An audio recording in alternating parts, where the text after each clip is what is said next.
시청자 여러분 안녕하십니까? 파이널샷 진행을 맡은 고은별, 신유정입니다. 네, 지난주 유가증권 시장이 2년 5개월 만에 최고치를 달성하는 데 성공했습니다. 이러한 기세가 오늘까지 이어지면서 오늘 양시장 긍정적인 방향성 나오고 있는데 다만 코스피가 다소 아쉬운 흐름 오후장 들어서 점점 더 확대되고 있는 모습입니다. 반면 오랜만에 코스닥이 유가증권 시장보다의 상승분이 조금 더 강하게 나오고 있는데요. 2차 전지 관련 기업들이 오랜만에 반등을 하면서 시장을 주도하고 있는 모습입니다. 과연 우리 시장 마지막까지 2차 전지주의 상승 랠리가 이어질 수 있을지, 오랜만에 강한 상승 이어질 수 있을지 기대해 보겠습니다. 네, 오후장 들어서 코스닥의 상승폭이 더 커진 상황입니다. 특히나 외국인 투자자의 수급이 강력한데요. 이렇게 1%대 상승세를 보이면서 또 강력한 섹터들이 어떤 섹터들일까 집중해 보시는 게 중요할 것 같습니다. 최근에 워낙 강력한 상승세를 이어온 섹터들에 집중해 보시는 것도 좋을 것 같고, 여태까지 움직이지 않았던 잠깐 쉬어갔던 섹터들이 찾아보시는 것도 중요할 것 같은데, 지난 한 3, 4거래일간 쉬어가는 흐름을 보였던 전력 설비 관련 섹터들이 오늘 강력한 흐름을 보이고 있습니다. 어떠한 이슈로 움직이고 있는지 잠시 후에 체크해 보도록 하겠습니다. 네, 2분기 어닝 시즌이 돌아오면서 이로 인해 좋은 실적을 발표할 기업 어떤 게 있을지 궁금하신 분들 많으실 것 같습니다. 조금 더 자세하게 알아볼 텐데요. 1분기에 실적을 주도했던, 우리를 깜짝 놀래킨 실적을 발표했던 두 가지 섹터가 있죠. 바로 화장품과 식품 관련 섹터입니다. 과연 2분기에도 우리에게 깜짝 실적이라는 선물을 제공해 줄까요? 우선 화장품 같은 경우에는요, 그러한 기대감이 나올 수밖에 없을 것 같습니다. 수출 데이터 너무나도 잘 찍힙니다. 지난해 화장품 수출의 규모를 보면요, 85억 달러를 터치한 것으로 확인이 됐습니다. 전 세계 수출 금액과 비교한다면 세계 4위권에 달한다고 하는데요. 올해 상반기, 지난해 상반기와 비교했을 때 더 많은 화장품을 수출하는 데 성공을 했습니다. 더욱더 중요한 것은 중국에 의존하던 화장품 수출에 대한 수출이 이제 다변화가 되면서 미국은 물론이고 일본과 그리고 베트남과 같은 여러 국가들로 확대되고 있다는 것이겠죠. 특히나 2분기 화장품 수출액을 보게 된다면 중국이 5억 1천만 달러를 기록했는데 미국 같은 경우에는 4억 달러를 기록하면서 그 격차가 더 좁혀진 것으로 확인됐고요. 6월 1일부터 10일까지만 보게 된다면 국내에서 화장품 판매 수출이 차지하는 비중이 미국이 21%로 중국을 넘어선 것으로 확인이 되고 있습니다. 강달러 수혜주로 주목받고 있는 화장품 관련 기업들, 이렇게 좋은 수출 데이터가 찍히고 미국에 대한 강인한 확대 전략이 나오면서 주목을 받을 수밖에 없는 상황입니다. 2분기 실적에 대한 전망치를 보게 된다면요, 전반적으로 긍정적입니다. 특히나 주목해 볼 만한 게 강달러로 인해서 매출액의 상향 조정폭보다 영업이익의 상향 조정이 더욱더 크다는 것이 눈에 띄는데요. 지금 4가지 종목 모두 다 영업이익률이 지난해와 비교했을 때 20% 이상 더 증가할 것이다라는 긍정적인 전망이 나온 기업들입니다. 특히나 오늘도 화장품 관련 기업들에 대해서 코멘트는 너무나도 좋습니다. 한국투자증권은 코스맥스에 대해서 중국의 아쉬움을 글로벌로 풀고 있다라고 이야기를 하면서 목표 주가를 높여잡은 리포트를 내놓았고요. 한국콜마에 대해서 DB금융투자가 지금 날이 너무 많이 더운데 선케어 제품이 잘 가고 있을 뿐만 아니라 여러 가지 색조 화장품까지도 이제는 좋다라고 평가를 하면서 실적 기대감이 점점 더 좋아지고 있다라고 평가를 했습니다. NH투자증권 같은 경우에도 CNC 인터내셔널에 대해서 증설 공장의 규모가 확대되면서 이로 인해 좀 더 주목해 볼 만하다라고 긍정적인 코멘트를 내놓기도 했는데요. 화장품 관련 기업들 과연 1분기에 이어서 2분기까지 호실적을 발표할 수 있을지, 강달러 수혜주의 면모를 고스란히 드러낼 수 있을지 이 부분 함께 주목해 보시면 좋을 것 같습니다. 특히나 아마존 행사가 있습니다. 이달 중순에 아마존이 온라인 할인 판매 기획전을 열게 되는데요. 아마존이 최근 K-뷰티에 대한 러브콜, 애정을 끊임없이 드러내고 있는 만큼 화장품 관련 기업들의 실적도 기대해 보겠습니다.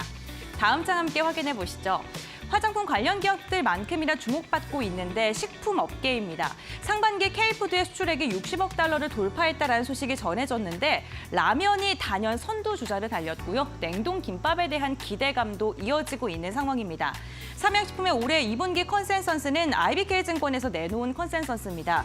매출액이 지난해보다 34% 증가할 것이고 영업이익은 무려 74% 늘어날 것이다라고 올해 전망치를 내놓았는데요. 시장에서는 삼양식품이 농심도 이길 수 있다. 이러한 전망까지 조심스럽게 내놓고 있는 상황입니다. IBK증권은 목표 주가를 한 달 반 만에 46만 원에서 72만 원으로 상향 조정하기도 하면서 긍정적인 전망을 지속적으로 가져가고 있는 상황입니다. 특히나 오늘 시장을 주도하고 있는 건 바로 사조 대림입니다. 내년 매출 4조에 육박할 것이다라는 긍정적인 코멘트가 달리면서 사조 대림 관련 기업들, 계열사들이 전반적으로 강한 상승이 나오는 것으로 확인되고 있는데요.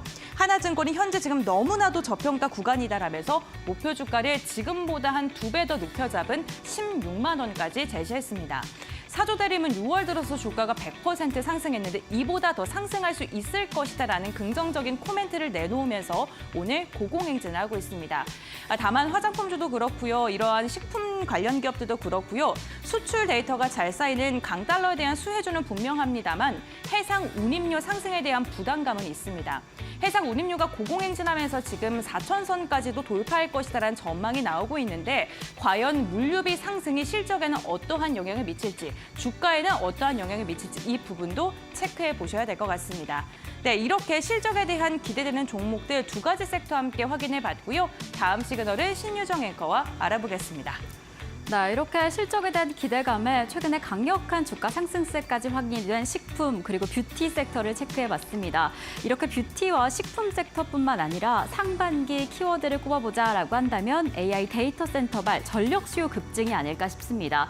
사실 AI 데이터 센터, AI 반도체에 대한 관심이 계속해서 이어질 때마다 좀 자극이 된 게 전력이 부족할 것이다, 전력에 대한 수요는 폭발적으로 증가할 것이다 라는 부분이었는데요. 최근에 이러한 전망치 계속해서 갱신을 하고 있습니다. 앞으로 점점 더 늘어날 것이고 점점 더 부족해질 것이다 라는 이야기가 나오고 있는 거죠. 데이터 센터 그리고 AI, 암호화폐 관련해서 글로벌 전력 수요 정말 계속해서 늘어나고 계속 부족해질 것이다 라는 전망이 나온다라고 한다면 어떤 섹터를 자극하게 될 것인지, 우리는 어떤 섹터에 집중해서 좀 살펴보면 될 것인지 이 부분을 체크해 보시는 게 더 중요할 것 같습니다. 우선 이렇게 계속해서 수요가 늘어날 것이고 좀 부족하다라고 하는데 이 절대적으로는 전력망에 대한 투자는 좀 부족하다라고 합니다. 신재생 에너지, 전력을 확보하기 위한 신재생 에너지에 대한 투자는 계속해서 늘어나고 있는데 이 전력망을 확보하기 위한 투자는 일정량을 계속해서 유지하고 있다라고 합니다. 그렇다면 에너지는 늘어나는데 전력망이 부족해지는 상황이 일어나게 되는 거죠. 2040년까지 8천만 킬로미터의 송전망 추가적으로 필요할 것이고 교체할 필요성까지 강력하게 자극되고 있는 상황입니다. 이러한 상황 속에서 또 수요 또한 늘어날 것이다라는 전망이 강력한데요. 이 3가지 이슈로 이 수요의 강력한 증가세가 예측이 되고 있습니다. 우선 저희가 계속해서 체크하고 있는 부분, 인프라가 늘어날 것이다 하는 부분인데요. 데이터 센터는 계속해서 늘어날 것이다라는 전망이 이어지고 있는 가운데 이 LA 전력청이라던가 아니면 북미 시장 안에서도 수출 규모가 폭발적으로 늘어날 것이다라는 전망이 보여지고 있습니다. 이에 따라서 인프라 프로젝트와 관련된 섹터, 전선, 전력, 설비 관련된 섹터에 조금 더 집중해 보시자라는 이야기를 전해드리려고 하고요. 그리고 이에 따라서 수요를 늘리기 위해서 신재생 에너지가 단연 늘어날 것으로 보여집니다. 오늘 나온 기사에 따르면 글로벌 해상풍력연합의 21번째 회원국으로 대한민국이 가입하게 됐다라고 합니다.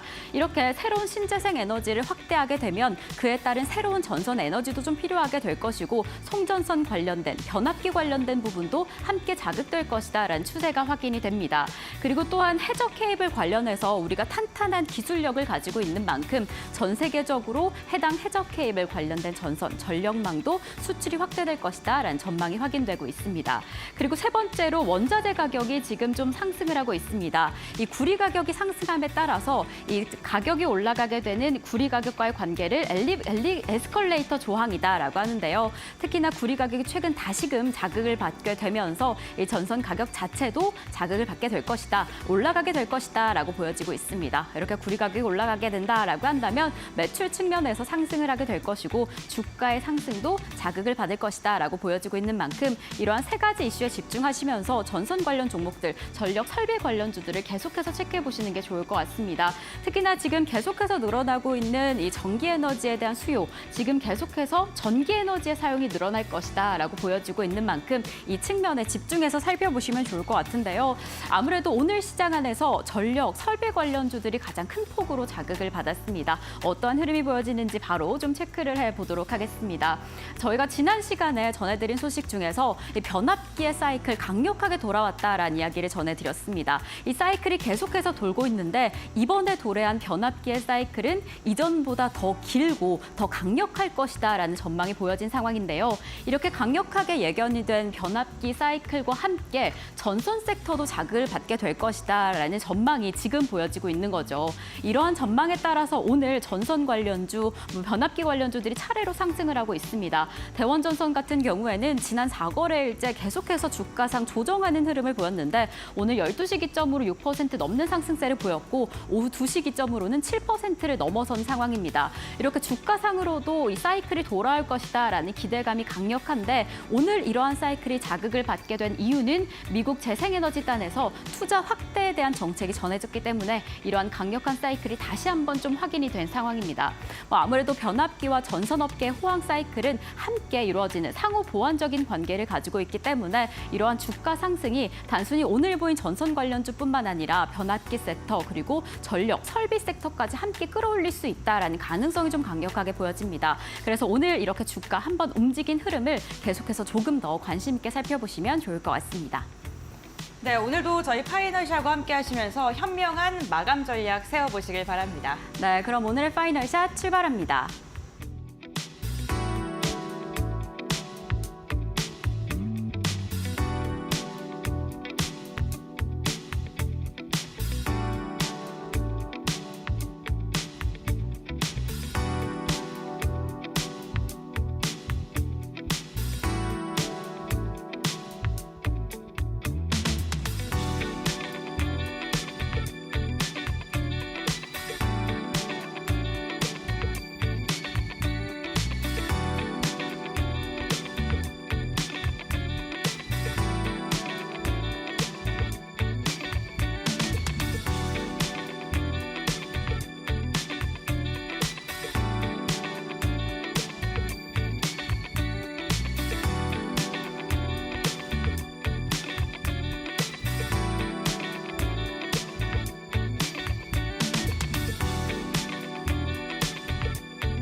네, 7월 8일 월요일 시작 오후 2시 12분 지나가고 있습니다. 오늘 양시장은 모두 상승 출발했는데 지금 시각 기준으로 코스피보다 코스닥이 더 강력한 흐름을 보이고 있습니다. 1%대 상승을 보이면서 외국인 투자자의 수급이 좀 강력하게 확인이 되는 오후 장인데요. 이러한 시장의 흐름에 어떤 특징을 잡고 투자 전략 이어가면 좋을지, 어떤 종목을 공략해보면 좋을지 이분 모시고 이야기 나눠보겠습니다. 이데일리온의 윤환식 파트너님 나와주셨습니다. 안녕하세요.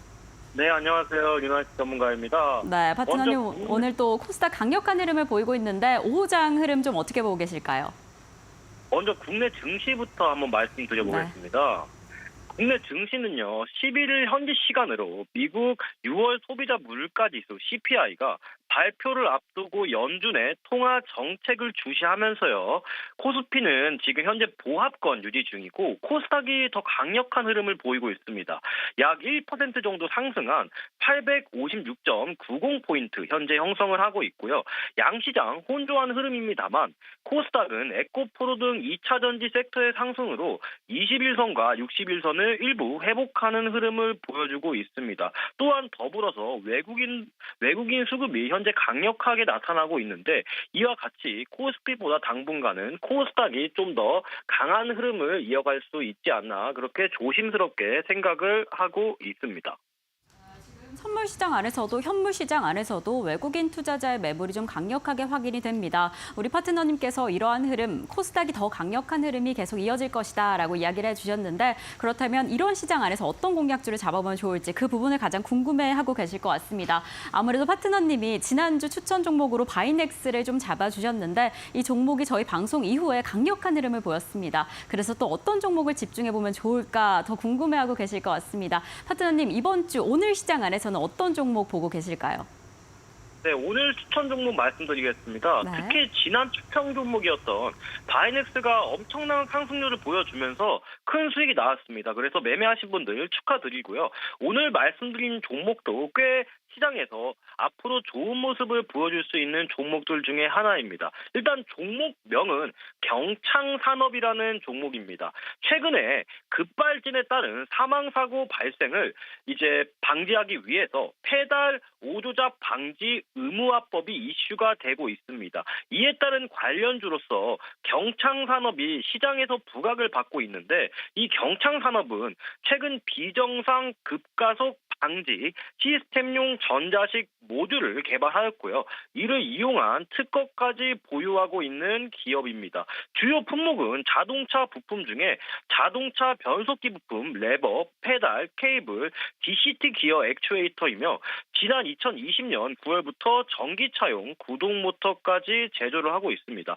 주요 고객은 현대자동차와 기아, 현대트랜시스, 폭스바겐 등 꽤 매출 또한 안정적으로 이제 주요 완성차 업체들에게 공급을 하고 있는데 현 가격대가 꽤 매력적이라고 진단을 합니다. 이로 미뤄보았을 때 제가 매수가는 3,050원부터 3,100원까지 좀 타이트하게 잡아드릴 수 있겠고요. 비중을 10% 정도로 유지를 하셔서 손절가는 2,800원, 목표가는 3,300원 이상 시 자율 매도를 원칙으로 하겠습니다. 이 경창산업 같은 경우에는 오늘 시장에서도 반도체가 순환매가 돌고 있는데 다음 주도 섹터로 밸류 관련주라든지 자동차 산업 쪽으로 특히 중소형 부품들을 위주로 순환매가 돌 수 있는 부분이 예상되고 있기 때문에 이 경창산업 꼭 집중하셔서 봐주시기 바랍니다. 감사합니다. 네, 파트너님께서 오늘의 공략주로 자동차 부품 관련해서 경창산업을 잡아주셨습니다. 아무래도 오늘 좀 하락하는 흐름을 보이는 만큼 이럴 때 가격적인 매력도도 가져갈 수 있다라고 이야기를 해주셔서 오늘 오후장 이후로 어떠한 흐름 가져가게 될지 주의 깊게 살펴보시면 좋을 것 같고요. 파트너님과는 오늘 여기에서 인사드리겠습니다. 오늘도 감사드립니다. 네, 감사합니다. 네, 오늘 시장의 특징 중에 하나 저희가 계속해서 외국인 투자자의 수급이 강력하다라는 이야기를 전해드렸는데요. 그렇다면 이러한 외국인 투자자 그리고 기관 투자자까지 어떠한 수급적 특징으로 어떠한 종목을 담고 있는지 고은별 앵커와 함께 살펴보도록 하겠습니다. 네, 이어서 수급픽으로 알아보겠습니다. 오늘도 외국인의 강한 매수는 삼성전자로 이어지고 있습니다. 지난주 금요일 외국인이 삼성전자를 1조 넘게 강력하게 매수하는 모습이 포착됐었는데요. 지난주에서 오늘까지도 삼성전자를 향한 러브콜을 이어지고 있습니다. 반면 삼성전자를 담아낸 외국인이 SK하이닉스에 대해서는 매도를 선택했다는 게 특징적입니다. 반도체 대장주의 수급이 엇갈리고 있다는 점 체크해 보시면 좋을 것 같습니다. 그 아래 따로는 방산주 그리고 전력설비 관련 기업들이 이름을 올리고 있습니다. 앞서 신유정 앵커가 전력설비 전력기기에 대한 모멘텀 설명을 도와드렸었는데요. 역시나 외국인의 매수세 역시 HD 현대일렉트릭이나 LS일렉트릭으로 이어지고 있다는 점이 특징 중이고요. 신조선가가 상승하고 있는 가운데 HD 한국조선해양에 대해서 외국인의 매수세가 강하게 들어오고 있습니다. 반면 네이버를 향한 투자 심리는 크게 위축된 모습이 확인되고 있습니다. 지난주 금요일 5%가량의 상승력을 보여줬던 네이버 오늘도 1%가량의 오름세가 포착되고 있습니다만 증권가에서 바라보는 눈높이는 점점 더 낮아지고 있습니다.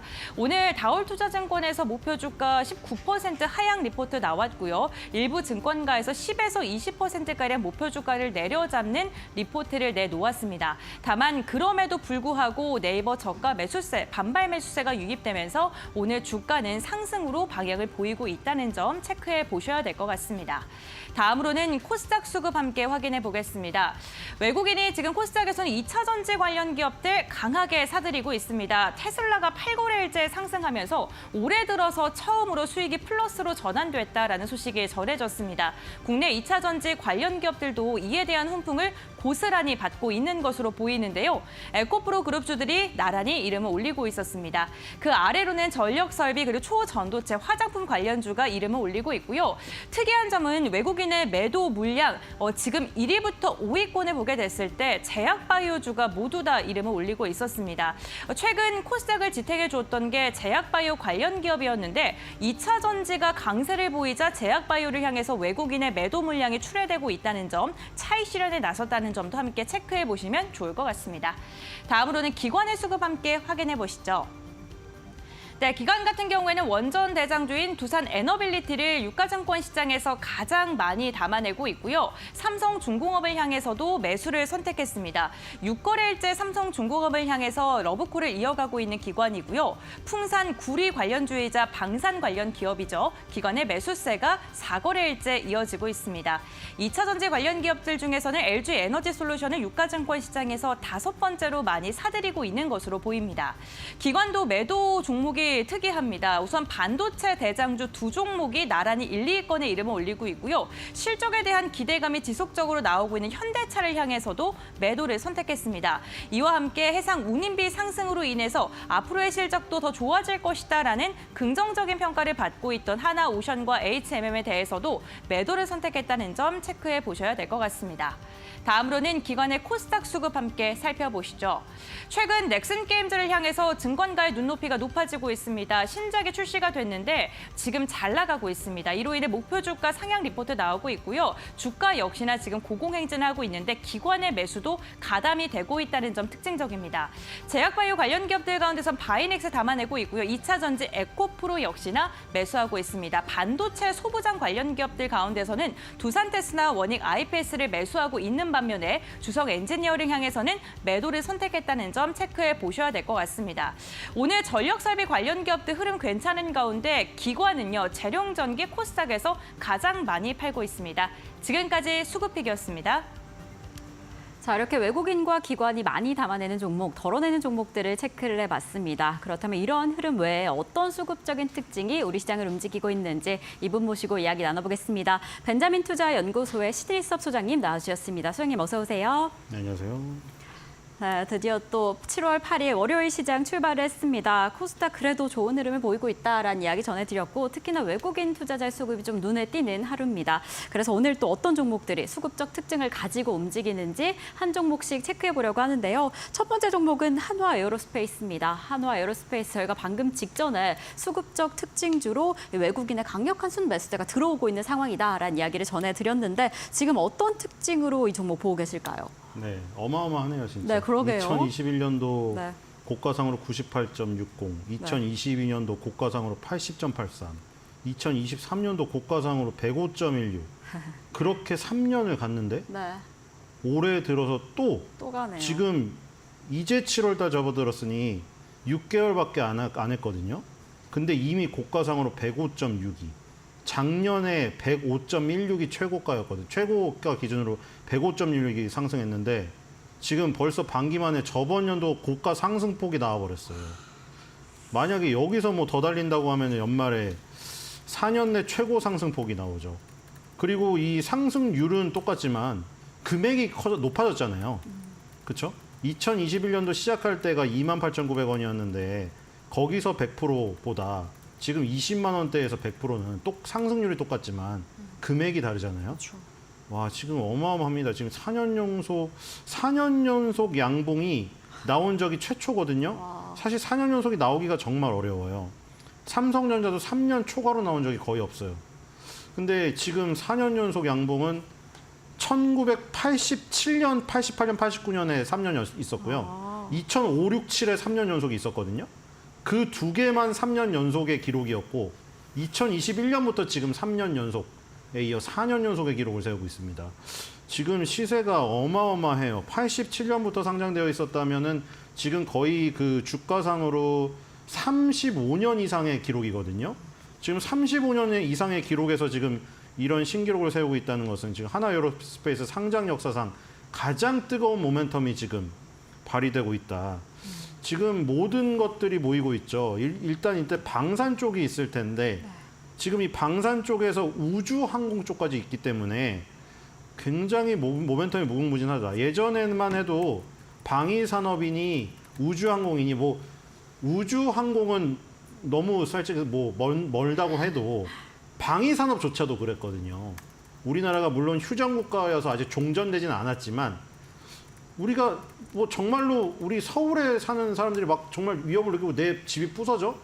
이런 거는 사실 교과서에서는 하고 항상 경각심을 갖고 살아야 되겠지만 사실 일상생활 하다 보면 잊어버리잖아요. 그래서 이제 방위산업체 주식이라는 것이 사실 굉장히 개인 투자라고 먼 주식이었어요. 근데 지금 같은 경우에는 개인 투자들도 상당히 지금 좋아하는 주식으로 변모를 했거든요. 2036년까지 일단 그 독자적 첨단 엔진 개발 이거를 선언했어요. KF-21. KF-21이 우리나라 지금 전투기로 알려져 있지만 엔진이 지금 미국의 GE의 라이선스가 있어서 지금 우리가 만약에 맘대로 수출을 하려고 하면은 미국의 제재를 받게 됩니다. 그렇기 때문에 진정한 국산 전투기라고 할 수가 없겠죠. 근데 결국에는 그 진정한 국산 전투기를 만들 수 있는 것은 하나 에어로스페이스 아니면 두산 밖에 없거든요, 지금. 결국에 그러니까 지금 국산 전투기의 심장을 메이드 인 코리아로 만드는 최전선에도 하나 에어로스페이스가 서 있고, 그 다음에 지금 뭐 바이든 대통령은 절대 뭐 그럴 리 없다고 하지만 지금 뭐 미셸 오바마도 절대 자기는 안 나간다고 하죠. 근데 여론조사상으로 뭐 50대 39로 트럼프를 압살한다는 여론조사도 나오고, 이제 민감한 시기에 이런 것들이 나오니까 바이든 대통령이 흔들릴 수밖에 없고, 만약에 뭐 그게 실현이 안 되고 바이든 대통령이 계속 완주를 한다고 한다면 지금 뭐 여론조사상이나 분위기상으로는 굉장히 지금 열세인 상황이거든요. 트럼프 대통령이 당선됐을 때 어떻게 될 것이냐. 그 전후로 지금 플래시백을 해보면은 우리나라에 대해서도 굉장히 많은 요구를 했죠. 뭐 사드도 뭐 우리가 다 해주고 뭘 해주고 했는데 뭐 너네는 돈을 뭐 그만큼 쥐꼬리만하게 내고 있느냐. 그리고 뭐 다른 것도 마찬가지. 파리 협약에서도 마찬가지. 파리 기후 협약도 떠난 게 뭐 트럼프가 특별히 무슨 환경을 망치고 무슨 지구가 더러워진 걸 원하고 그런 사람이어서 그런 게 아니고 돈을 미국이 많이 낸다 이거죠. 파리 기후 협약이든 무슨 뭐 나토든 뭐든 돈을 왜 미국이 혼자 많이 내고 있느냐. 결국에 트럼프가 이 길을 간다면 계속 그게 강화될 수밖에 없어요. 그럼 결국에 방위비를 스스로 올려야 되는 상황이에요. 우리나라든 유럽이든 미국이 그만큼 빼가는 것만큼 채워 넣어야 되니까 그럼 방위비를 서로가 증강하게 되겠죠. 그러면은 그거에 따른 무기 구입이 일어날 텐데 무기 구입을 지금 미국 기업에서 다 감당을 못 하고 있기 때문에 로키드 마틴이나 보잉이나 뭐 이런 데서 다 감당을 못 하고 있어요. 그렇기 때문에 그런 것들이 낙수 효과로 어디 떨어질 것인가. 지금 독일, 일본은 오랫동안 전범 국가였기 때문에 그런 생산 시설을 여러 가지 법적이라던가 뭐 도덕적 문제 때문에 못 하고 있었어요. 우리나라는 휴전 국가이기 때문에 계속 생산 시설이 가동 중이었죠. 그러니까 그런 것들을 우리나라가 얻을 수가 있다는 것이죠. 그리고 이제 그 하나에어로스페이스가 지금 사실 폴란드에 굉장히 집중된 매출 구조를 갖고 있거든요. 왜냐하면 폴란드가 우크라이나 다음 타자라는 인식 때문에 급하게 하이마스를 주문을 했지만 하이마스를 다 감당을 못하니까 하나에어로스페이스의 천무로 떨어졌어요.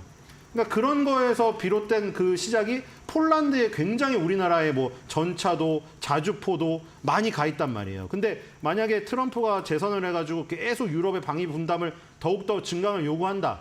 그러면은 폴란드 말고 옆 나라로도 퍼질 수가 있어요. 폴란드 말고도 우크라이나 전쟁이 만약에 무슨 합의에 따라서 종전이 된다고 하더라도 종전이든 휴전이 된다고 하더라도 그 모멘텀은 폴란드 밖으로 퍼져서 계속될 수가 있다. 왜냐하면 푸틴이 또 전쟁을 일으키지 아니라는 보장이 없거든요. 그렇기 때문에 하나 에어로스페이스로 폴란드에서 낙수 효과 떨어지는 거 그걸 노려볼 수 있을 것 같고, 그리고 누리호 3차 발사까지는 항공우주연구원이라고 나사에 해당되는 우리나라 단체에서 모든 거, 그러니까 전체 주관부터 제작 총괄을 다 맡았어요. 근데 이제 4차 발사부터는 체계종합기업이라고 민간 기업을 하나 넣어서, 예를 들어서 우리나라도 일론 머스크의 스페이스 X처럼 여기 민간을 참여시키려고 했는데 거기에서 카이 한국항공우주랑 하나 에어로스페이스가 붙었는데 하나 에어로스페이스가 선택을 받았잖아요. 그렇기 때문에 이제 우주 항공 쪽으로 발돋움을 하는 데 있어서도 하나 에어로스페이스가 한 단계 앞서가고. 그러니까 지금 전부 다 선두에 서 있죠. 전투기 엔진 국산화, 그리고 폴란드에서 넘어가가지고 지금 우리나라의 그 K 무기를 방산을 수출하는 다변화 국가에서도 최전선에 서 있고, 그 다음에 이제 체계종합 기업으로서 우주로 나가는 데서도 제일 첫걸음에 서 있고, 그러니까 하나 에어로스페이스는 이런 다양한 모멘텀 때문에 87년 상장된 이후에 그 최고의 주가 상승 속도, 기세를 올리고 있다. 이렇게 보입니다. 네, 최근에 정말 기세가 좋은 기업입니다. 한화 에어로스페이스.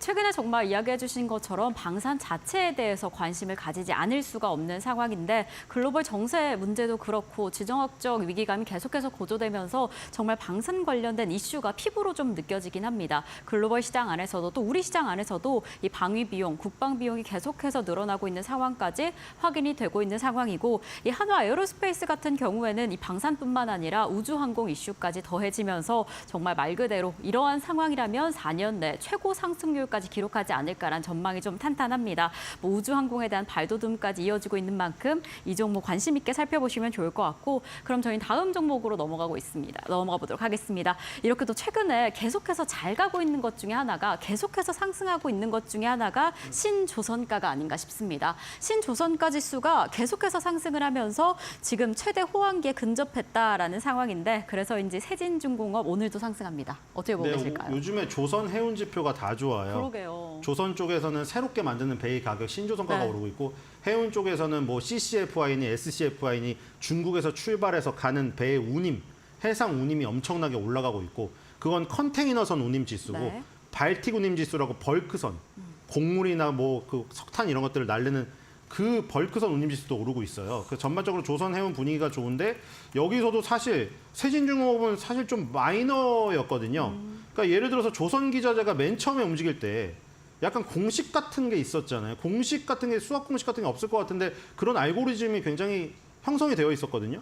예를 들어 조선 배에서 이제 그 화주 조선 선주죠. 선주한테 주문을 받아서 우리나라 조선회사가 주문을 받으면 조선회사가 이제 밑에 기자재 업체들한테 주문을 넣을 거 아니에요? 그럼 맨 먼저 움직였던 것들이 보통 태광, 성황밴드, 하이로코리아 이런 업체들이거든요. 피팅, 파이프 만드는 업체들. 하이로코리아는 개장용이고 뭐 지금 태광, 성황밴드는 이 커다란 구경이 큰 것들을 만드는 그 차이만 있을 뿐이지 그 다음에는 이제 LNG 본행제가 움직였죠. 한국카본이나 동성화인텍 이 두 개 업체가. 근데 지금 제가 말씀드린 이 5개 업체의 주가는 별로 움직임이 크지가 않아요. 근데 세진중공업은 지금 역사적 신고가를 갔거든요. 지금 52주 신고가, 뭐 1년 신고가가 아니고요. 역사적인 신고가를 갔습니다. 지금 역사적으로 가장 높은 주가가 지금 형성되어 있고요. 2021년부터 23년도까지 3년 동안 이 박스권에 있다가 지금 지난달에 강력하게 52.79% 급등을 하면서 다 뚫어버렸습니다. 세진중공업은 뭐를 하는 거냐면 아까 전에 말했던 게 왜 이게 좀 마이너였냐면 선실을 만드는 거예요. 물론 선실도 선원들이 쓰는 방이니까 중요하지만 우리가 뭐 기술적인 난이도를 쳤을 때 피팅 업체라든가 본행제 업체가 좀 더 중요시가 됐고 그러니까 조선주가 움직일 때 먼저 그런 것들이 움직였죠. 이게 선실도 중요하지만 선실은 사실은 뭐 약간 방이라는 그 개념 때문에 방에 뭐가 특별한 게 있겠어 뭐 이런 거. 그러니까 영어로 데크하우스라고 하는데 얘네가 20년 동안 HD 현대중공업, HD 현대미포, HD 그룹한테 주로 납품을 했었어요. 근데 지금 최근에 하나오션을 뚫었죠. 이게 대우조선해양이 한화한테 인수당한 거잖아요. 그러니까 어떻게 보면 예전에 현대중공업, 뭐 대우조선해양, 그리고 삼성중공업 이렇게 3대가 있었는데 현대미포조선은 약간 이 작은 배를 만드는 회사였죠. 그러니까 삼성중공업을 제외하고 나머지 3개의 회사 데크하우스를 다 지금 수주를 했고 그럼 삼성중공업은 왜 빠뜨렸냐? 삼성중공업은 탱크로 수주를 했습니다. 그러니까 얘네가 지금 데크하우스 쪽으로 국내 1위고 탱크 만드는 것도 1위예요. 탱크가 그 아까 방산에 나오는 그 탱크가 아니라 우리가 뭐 LNG 탱커선 뭐 무슨 그 화학 제품 PL선 프로덕트 캐리어라고 화학 제품 옮기는 거 탱크가 필요하거든요. 그 통을 만드는 거에서 또 1위예요. 그래서 지금 국내 최대의 LPG 탱크 생산 능력을 보유 중인데 삼성중공업의 LPG 탱크를 수주한 데 이어서 하나오션한테 아까 데크하우스를 수주했다고 했잖아요. 네. 그 하나오션에서 선실을 수주 받았으니 혹시 LPG 탱크도 여기에 이력이 있으니까 업력이 있으니까 수주를 받을 수 있지 않겠느냐. 그래서 결국에는 LPG 탱크 아니면 데크하우스를 통해서 지금 현대중공업 그리고 삼성중공업 예전에 대우조선해양 지금 하나오션 이런 3대 회사들을 다 거느리게 되는 현대미포는 이제 뭐 그 자회사니까요. 그래서 이제 이런 것들의 능력이 지금 발휘가 되면서 세진중공업이 굉장히 뭐 뜬금포라고 하려면 뜬금포라고 할 수도 있는데 급등을 하는 모습을 보여주고 있습니다.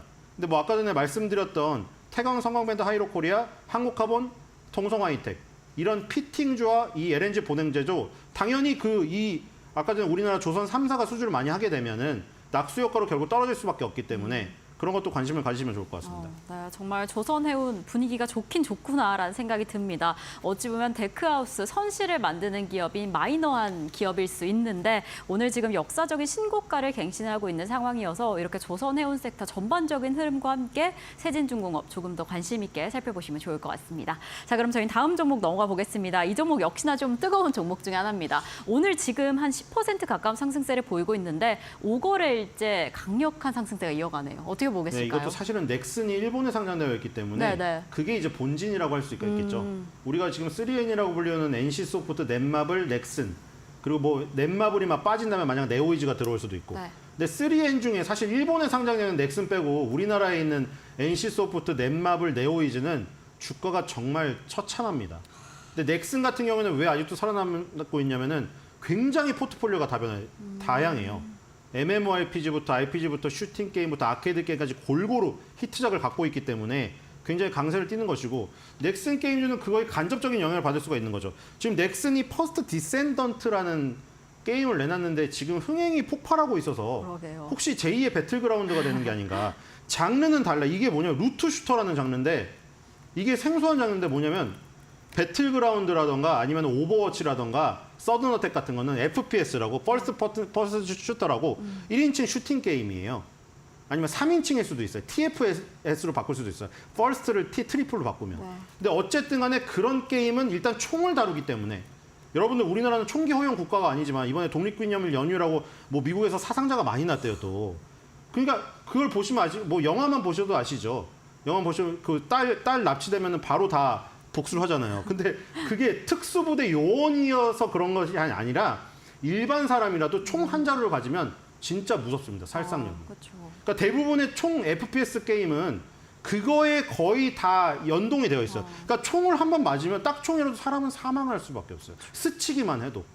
근데 이 루트 슈터란 장르는 이게 호불호가 갈릴 수가 있는 게 RPG 장르를 여기다 결합을 시켜버린 거예요. 그럼 뭐냐면 RPG는 기본적으로 학고라고 하죠. 지금 레벨 1이면 멋은 아무리 부려도 아무 쓸모가 없어요. 내가 전사인데 검 휘두르면은 레벨 높은 사람한테 바로 죽습니다. 그러니까 레벨이 올라가면 올라갈수록 그게 세져요. 그러니까 이게 지금 게임 FPS에 접목을 시켜버리면 어떻게 돼버리냐면 총을 들었는데 내가 레벨 1에 총을 든 사람이면은 총을 쏴도 상대방에게 아무 데미지가 안 가요. 그러니까 이게 현실감, 리얼리티를 추구하는 사람들에게는 굉장히 어색하죠. 야, 총인데 안 죽어? 이게 무슨 고무총이야?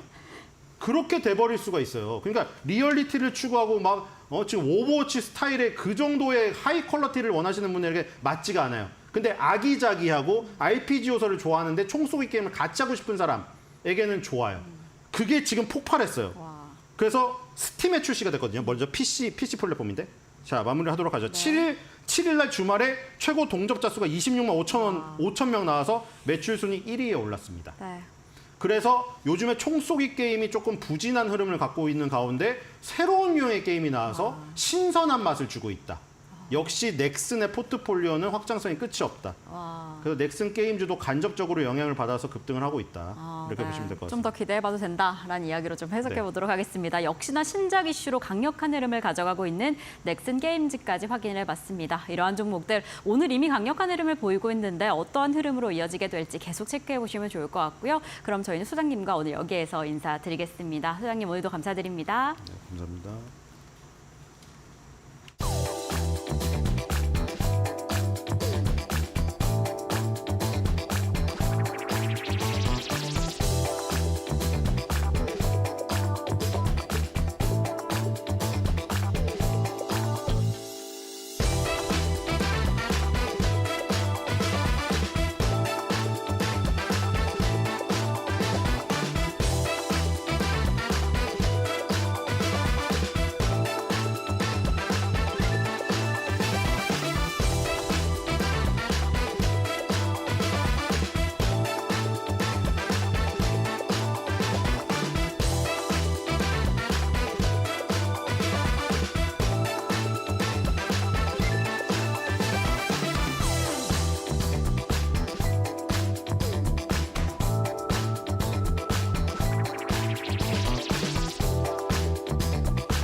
자, 팩트 체크 시간으로 이어가 보겠습니다. 점점 더 커지고 있는 미국 연준의 9월 금리 인하에 대한 기대감. 이로 인해서 미증시는 사상 최고가 랠리를 이어가고 있고요. 이에 대한 훈풍 국내 증시까지 이어지면서 지난주 2년 5개월 만에 유가증권 시장이 최고점을 찍었습니다. 오늘은 시작이 다소 아쉬운데 과연 그래도 이러한 기대감 속에 우리 시장이 과연 3,000피를 터치할 수 있을지 이에 대한 이야기 나눠보겠습니다. 오늘 이 시간 이데일리 디지털 콘텐츠 피용익 에디터님 함께합니다. 안녕하세요. 네, 안녕하세요. 네, 반갑습니다. 지난주 우리 시장 분위기가 굉장히 좋았습니다. 오늘은 상대적으로 코스닥이 강세를 보이고 있습니다만 그래도 발표가 되는 주요 지표들 잘 체크한다면 시장에서 수익을 얻을 수 있지 않을까라는 기대를 해보는데 이번 주에 체크해봐야 될 이슈 어떤 게 있을까요? 네, 이번 주는 미국에서 발표되는 물가 지표에 주목해야 합니다. 뉴욕 증시는 지난주 사상 최고치를 경신했고요. 한국 증시도 코스피가 2,800선에 안착하는 등 글로벌 증시가 좀 잘 나가고 있습니다. 기업 실적 호조라든지 여러 가지 재료가 있었지만 기본적으로는 미국 중앙은행인 연방준비제도가 연내 기준금리를 인하할 것이라는 기대감이 그렇게 작용한 결과라고 볼 수 있는데요. 특히 지난주 금요일에 발표된 미국 고용지표가 그중에서도 6월 실업률이 4.1%를 기록하면서 예상치를 웃돌았다는 점이 호재로 작용했습니다. 연준이 통화 정책을 펼 때 주목하는 지표가 물가 지표랑 고용 지표인데요. 실업률이 예상치보다 높게 나왔다는 것은 고용 시장이 그만큼 둔화됐다는 의미고 그렇다면 연준이 금리를 좀 낮춰서 시장에 돈을 푸는 결정을 하겠다. 이런 기대감이 커진 걸로 볼 수 있겠죠. 그렇다면 물가 상황은 어떤지가 중요해지는데요. 이번 주에는 6월 소비자 물가 지수와 생산자 물가 지수가 나란히 발표됩니다. 물가 지표들이 금리 인하 기대감의 쐐기를 바꿀 수 있을지 관심이 모아지고 있습니다. 또 한 가지 주목해야 할 것은 기업들의 실적입니다. 우리나라는 지난주 삼성전자와 LG전자가 2분기 잠정 실적을 발표했는데요. 둘 다 예상치를 뛰어넘는 어닝 서프라이즈를 보이면서 시장의 호재가 됐습니다. 미국에서는 은행들의 실적 발표를 시작으로 이번 주에 어닝 시즌이 개막합니다. 2분기에 미국 은행들의 성적표가 어떻게 나오는지 잘 지켜봐야 되겠습니다. 네, 알겠습니다. 우선 지금 금리 인하에 대한 시그널을 주는 지표 두 가지 중에 고용 지표의 둔화는 지속적으로 체크가 되고 있고 이번 주 CPI가 또다시 둔화로 확인이 된다면 3개월 연속 둔화이기 때문에 금리 인하에 대한 기대감 더 커질 수밖에 없습니다. 이 부분 좀 주목해 보셔야 될 것 같고 또 하나가 실적 이야기를 해주셨습니다. 그렇다면 월요일부터 우리가 체크해봐야 될 이슈 차근차근 알아볼 텐데요. 월요일 오늘 밤이죠. 네, 어떤 이슈 알아볼까요? 네, 오늘 밤 미국에서는 5월 소비자 신용이 발표되는데요. 쉽게 말해서 신용카드 사용 금액과 대출 금액을 합친 겁니다. 여기에 부동산 대출은 포함되지 않고요. 소비자 신용은 소비 심리를 가늠하는 지표로 활용되고 있습니다. 최근 계속해서 증가세를 보이고 있는데요. 4월에는 64억 달러가 증가한 것으로 나왔고요. 5월에는 80억 달러 증가했을 것으로 예상되고 있습니다. 물가 상승률이 둔화되면서 신용카드 사용 증가세가 가팔라졌다는 해석을 할 수 있을 것 같습니다. 다만 소비자 신용은 시장에 미치는 영향력은 그렇게 크지가 않기 때문에 아무래도 투자자들은 이번 주 후반에 나오는 지표들을 대기하는 모습을 보일 것 같습니다. 네, 우선 월요일 오늘 밤에는 대출에 대한 이야기가 나올 텐데 시장에 미치는 영향이 막 그렇게 크진 않다라고 이야기해 주셨고 어쨌든 주 후반에 지표 발표를 좀 기다리는 대기성 움직임이 나오겠다라고 말씀해 주셨습니다. 그렇다면 화요일을 체크해 볼 텐데요. 화요일부터 주요 지표, 주요 발언들이 또 연이어 있을 예정입니다. 화요일 어떤 게 있을까요? 네, 먼저 제롬 파월 연방준비제도 의장이 미국 의회에서 반기 통화정책 보고를 합니다. 상원과 하원에서 하루씩 총 이틀간 발언을 할 예정인데요. 지금 전 세계 시장의 관심이 미국의 금리 인하 여부에 쏠려 있는 만큼 파월 의장의 발언이 굉장히 중요하게 작용할 것 같습니다. 지난주 열렸던 22 포럼에서는 파월 의장이 이런 말을 했어요. 우리는 인플레이션을 목표치로 낮추는데 상당한 진전을 이뤘고 이는 디스인플레이션 경로로 돌아가고 있다는 것을 시사한다. 이런 발언을 해서 시장의 금리 인하 기대감이 확 높아졌거든요. 이번에는 어떤 발언을 할지 주목되고 있습니다. 시장의 기대감이 너무 커지지 않도록 아직 더 지켜봐야 한다. 이런 원론적인 발언을 할 수도 있고요. 또는 다소 매파적인 발언을 나올 가능성도 배제할 수 없을 것 같습니다. 다른 연준 관계자들의 발언도 지켜봐야 하는데요. 마이클 바 연준 금융감독 부의장 그리고 미셸 보먼 연준 이사의 연설이 있습니다. 마이클 바 부의장은 1분기 인플레이션 수치가 실망스러웠다고 지난 5월 말에 이렇게 말한 바 있습니다. 한 달 남짓한 기간 동안 여러 가지 경제 지표가 나왔기 때문에 이런 입장이 달라졌을지 주목해 봐야 될 것 같고요. 그런데 이분이 금융 감독을 담당하는 분이어서 그리고 이번 연설도 금융 포용에 대한 연설이어서 또 금융 기준금리에 대한 얘기가 아예 안 나올 가능성도 있습니다. 미셸 보먼 이사도 같은 행사에 참석을 하는데요. 보먼은 대표적인 매파로 분류됩니다. 통화 긴축을 선호하는 거죠. 이분은 입만 열면 시장에서는 언제나 악재로 작용했기 때문에 아예 기준금리에 대한 언급이 없기를 바라는 투자자들도 많이 있을 것 같습니다. 화요일에는 전미자영업연맹 NFIB가 발표하는 6월 소기업 낙관지수도 발표됩니다. 미국인들의 체감 경기를 가늠해 볼 수 있는 지표인데요. 4월 지표가 올해 들어 처음으로 개선된 뒤에 5월에도 낙관적인 전망이 이어졌거든요. 6월에도 이런 흐름이 계속됐을지 주목해 봐야 합니다. 네. 화요일에는 뭐 주요 인사들의 뭐 발표, 연설을 조금 집중을 해봐야 될 것 같고, 제롬 파월 연준 의장의 디스인플레이션 그 단어로 인해서 시장에 랠리가 또 나왔기 때문에 이번에는 어떠한 단어를 또 선택을 할지 이 부분 주목을 해보셔야 될 것 같습니다. 그러다 그 다음 날인 수요일에는 어떠한 일정과 지표를 체크해봐야 될지 말씀해 주시죠.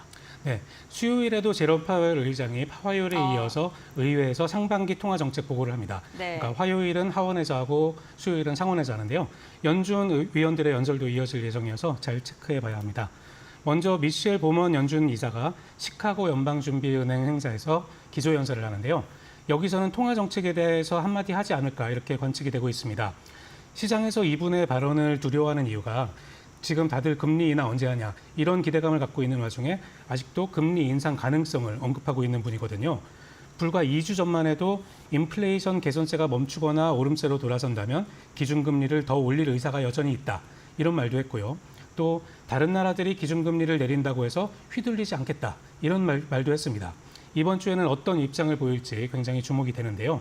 만약에 대표적인 매파로 분류되는 보먼 이사마저도 비둘기파적인 스탠스를 조금이라도 보인다면 시장에는 큰 호재가 될 수 있습니다. 리사 쿡 연준 이사도 발언을 하는데요. 리사 쿡 이사는 호주에서 열리는 행사에서 글로벌 인플레이션과 통화 정책 변화를 주제로 연설을 합니다. 원래는 매파적인 인사로 분류되는 인물인데요. 2주 전에는 어느 시점에는 금리를 인하해야 할 것이라는 발언을 해서 시장에 또 호재가 됐었죠. 이번에는 어떤 발언을 할지 주목해서 봐야 할 것 같습니다. 오랜만에 중국 일정도 하나 살펴보겠습니다. 수요일에는 중국이 6월 소비자 물가 지수를 발표합니다. 앞서 5월에는 소비자 물가가 전년 대비 0.3% 상승에 그쳐서 경기 침체 속 물가 하락, 그러니까 디플레이션 우려가 이어진 바 있습니다. 이번에 어떻게 나오는지 잘 지켜봐야 할 것 같고요. 우리나라 일정도 체크해 보겠습니다. 5월 취업자 수와 실업률이 발표되고요. 기업 일정으로는 삼성전자가 프랑스 파리에서 갤럭시 언팩 행사를 합니다. 새로운 스마트폰 신제품과 스마트 반지, 무선 이어폰이 공개될 예정이고요. 특히 최근에 출시된 애플 아이패드에 맞설 새로운 태블릿도 일정을 앞당겨 이번에 공개할 것이라는 관측이 나오고 있습니다. 2분기에 삼성전자가 반도체 부문 호조에 힘입어서 어닝 서프라이즈를 냈지 않습니까? 3분기에는 모바일 부분까지 신제품 효과로 실적에 기여할 수 있을지 관심 있게 지켜볼 필요가 있습니다. 네, 알겠습니다. 삼성전자의 갤럭시 언팩 행사가 수요일 날 진행이 될 예정인데 이에 앞서서 화요일 날에는 또 파운드리 포럼이 진행이 될 예정입니다. 바로 내일 진행이 될 예정이니까요. 이 부분에 대해서 좀 체크해 보시면서 삼성전자 대응해 보시면 좋을 것 같고요. 지금 제롬 파월 연준 의장 발언 같은 경우에는 화요일 수요일 연달아 있기 때문에 화요일에 조금 더 무게를 두고 보는 게 좋겠다라는 코멘트도 달리고 있습니다. 이 부분도 체크해 보시면 좋을 것 같습니다. 그럼 다음으로 목요일 알아보겠습니다. 목요일 제일 중요한 일정이 있지 않습니까? 네, 맞습니다. 네. 이번 주에 가장 중요한 지표죠. 미국에서 6월 소비자 물가 지수 CPI가 발표됩니다. 최근 미국 인플레이션이 둔화 흐름을 보이고 있고 지난주에는 고용 지표도 둔화된 것으로 나왔지 않습니까? 그래서 이번에 나오는 6월 CPI에 글로벌 증시 흐름이 달려있다. 이런 분석까지 나오고 있는데요. 앞서 5월 CPI는 전년 대비 3.3%로 상승폭이 축소되면서 뉴욕 증시에서 S&P 500과 나스닥 지수가 사상 최고치를 경신했거든요. 연준이 물가와 고용을 주시하고 있다고 아까도 말씀을 드렸는데 지난주에 발표된 고용 지표도 둔화된 것으로 나왔지 않습니까? 이런 상황에서 이번 주에 나오는 6월 CPI를 통해서 인플레이션 둔화세가 계속해서 확인이 된다면 금리 인하 기대감이 더 높아질 것으로 보입니다. 지금 시장에서는 이르면 9월 연준이 금리를 인하할 것이라는 기대감을 갖고 있는데요. 이런 기대감이 유지될지 아니면 CPI 결과를 통해서 또 이런 약간 무너질지 그 결과를 정말 주목해서 봐야 할 것 같습니다. 조금만 더 세부적으로 네. 본다면은 주거비 인플레이션이 둔화 조짐을 보이는지 이게 굉장히 중요하거든요. CPI가 식품, 에너지, 교통비, 의료비 이런 다양한 항목으로 구성되어 있는데요. 그중에 다른 항목들의 물가가 대부분 둔화되는 모습을 보이고 있는 가운데서도 주거비는 계속해서 높은 상태를 보였기 때문에 이번에 주거비 인플레이션이 둔화됐는지를 잘 체크해야 될 것 같습니다. 주거비의 비중도 굉장히 크죠. 맞습니다. 네. 만약에 주거비 인플레이션까지 둔화된다면 그야말로 시장에는 큰 호재가 될 것 같고요. 이 밖에 이번 매주 목요일에 나오는 주간 신규 실업수당 청구 건수도 잘 체크해야 합니다. 목요일부터는 기업 실적도 봐야 하는데요. 미국의 소비 흐름을 보여주는 델타항공 그리고 펩시코 등의 실적 발표가 예정돼 있습니다. 한국에서도 중요한 일정이 있습니다. 한국은행 금융통화위원회가 기준금리를 결정하는데요. 지난 회의까지 연 3.5%로 11차례 연속 금리를 동결했거든요. 이번에도 유지한다는 전망이 나오고 있지만 6월 소비자 물가 상승률이 2.4%까지 내려오면서 11개월 만에 가장 낮은 수치를 보였기 때문에 한국은행의 고민이 깊어진 상태입니다. 네, 그렇군요. 목요일에는 정말 굵직굵직한 지표 발표가 잇따라 있을 예정입니다. 이 지표에 따라서 금요일 국내 증시에도 큰 영향을 미칠 수밖에 없기 때문에 목요일 저녁에는 미국 증시 부분도 좀 꼼꼼하게 체크해 보시는 게 좋을 것 같습니다. 마지막 금요일 알아보겠습니다. 그러면 어떤 이슈 체크해 볼까요? 네, 목요일 소비자 물가 지수에 이어서 금요일에는 미국에서 6월 생산자 물가 지수 PPI가 발표됩니다. PPI는 인플레이션의 선행 지표 역할을 한다는 점에서 매우 중요한데요. CPI가 만약 둔화된 것으로 나오더라도 PPI가 크게 오른 것으로 나온다면 향후에는 CPI가 다시 오른다는 것을 시사하기 때문이잖아요. 그래서 CPI와 함께 PPI도 잘 체크해 봐야 될 것 같습니다. 앞서 5월에는 CPI와 함께 전년 대비 상승세가 소폭 둔화됐고 전월 대비로는 예상을 깨고 하락 전환하면서 시장의 호재가 된 바 있습니다. 금요일에는 미국 소비자들의 체감 경기를 알 수 있는 미시간대 소비자 신뢰 지수와 기대 지수 예비치도 발표가 될 예정입니다. 그리고 금요일부터 미국에서 그야말로 어닝 시즌이 본격 시작되는데요. JP모건, 웰스파고, 시티그룹 등 주요 은행들이 분기 성적을 이날 내놓습니다.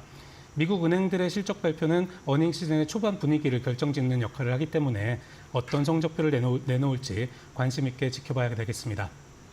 네, 알겠습니다. 이번 주 정말 주요한 지표와 발언들이 많습니다. 다만 파월 연준의장의 발언은 또 화요일 밤에 있을 예정이지만 CPI는 한국은행의 기준금리 결정 같은 경우에 주 후반에 있기 때문에 관망의 심리가 아직은 조금 더 있지 않을까 이러한 생각도 해봅니다. 오늘 또 일주일의 주요 지표와 일정들 정리해 주신 에디터님과는 여기서 마무리하도록 하겠습니다. 오늘 말씀 고맙습니다. 고맙습니다.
시장을 움직인 이슈, 시장이 움직인 이슈 마켓무버입니다. 자, 이렇게 하반기에 들어서니 상반기에 주가의 강력한 흐름을 보여줬던 기업들, 섹터들이 이제는 실적에 대한 기대감을 가득 끌어올리고 있습니다. 그중에 하나가 K뷰티, 화장품 관련 섹터가 아닐까 싶은데요.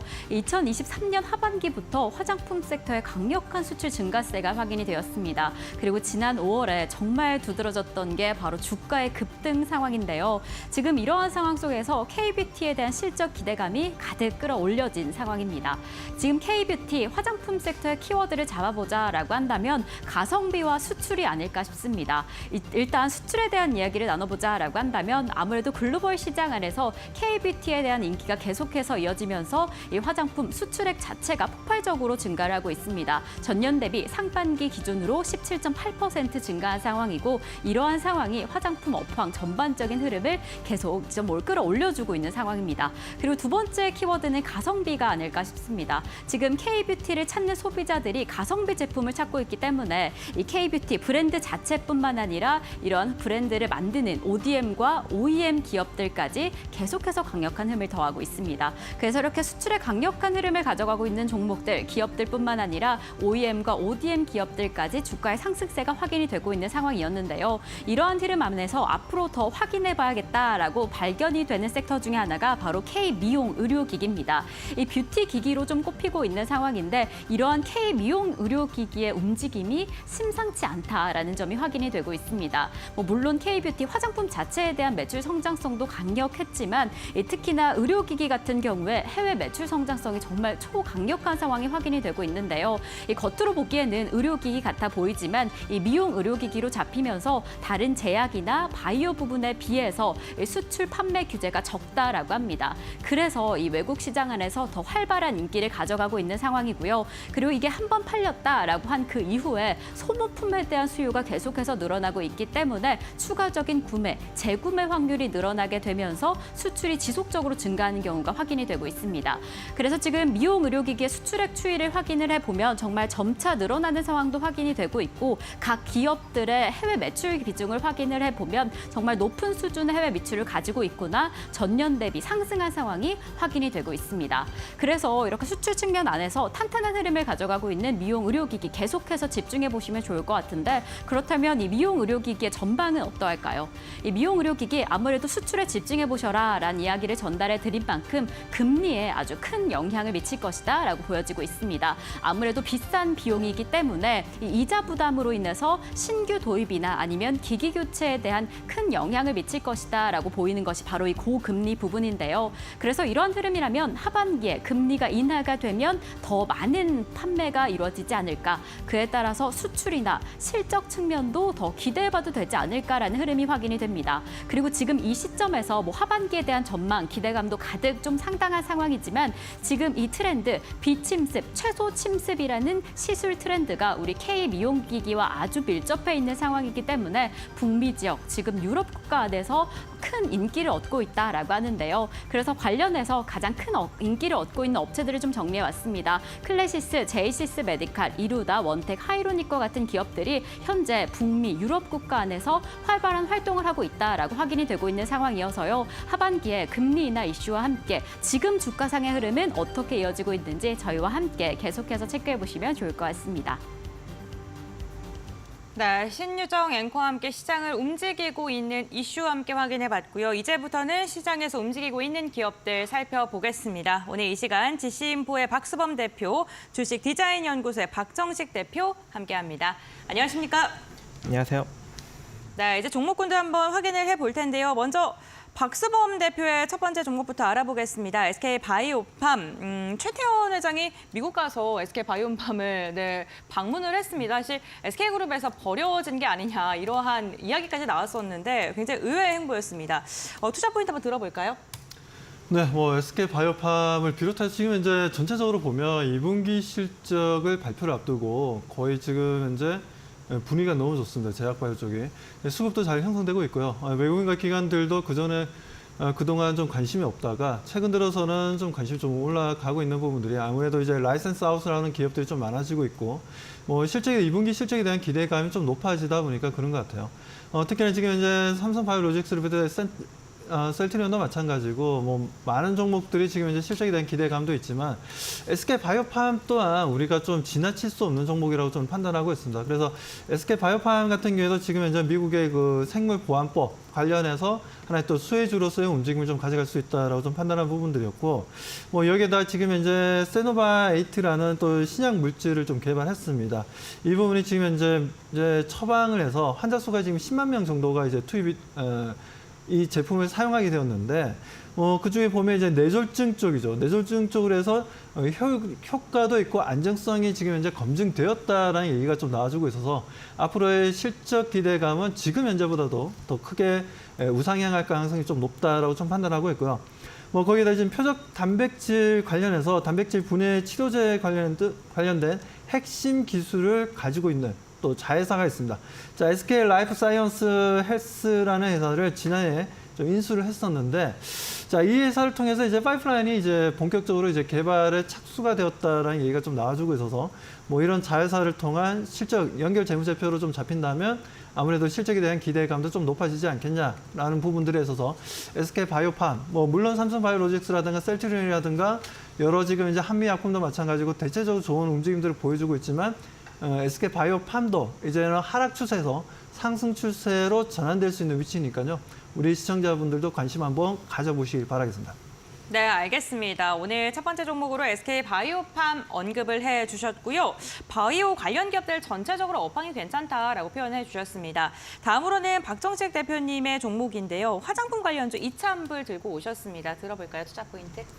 네, 금일 화장품 관련 섹터가 아주 긍정적으로 움직이고 있죠. 그렇기 때문에 그 첫 번째 종목 이츠 한불을 제가 한번 찍어 보았는데요. 일단 이츠 한불 같은 경우에는 한불 화장품의 흡수 환병을 통해서 R&D, 마케팅, 유통에 아우르는 종합 화장품 기업입니다. 지난 2021년까지 영업이익이 별로 좋지 않다가 이제 갑자기 이제 영업이익 흑자 기조를 좀 늘려가면서 특히 올해 아주 긍정적인 1분기 실적을 달성을 하였습니다. 올해 1분기에만 영업이익을 66억을 달성하면서 거의 뭐 지난해 영업이익을 절반이 넘는 것을 이제 1분기에 달성을 하였기 때문에 올해 큰 폭으로 일단 실적이 개선될 수 있는 여력이 존재할 것 같고요. 또 이 회사 같은 경우에는 뭐 이츠 스킨, 그리고 프레스티지, 파워10, 체이싱 레빗 등 다양한 이 브랜드를 보유하고 있고 아마존에 이미 진작에 수년 전에 입점을 하였습니다. 이번에 그래서 아마존 프라임데이 할인 행사를 하기 시작하는데 이때 기대감으로 북미 관련 진출 기업들의 화장품 기업들이 오늘 반등력을 잘 보이고 있는 그런 상황입니다.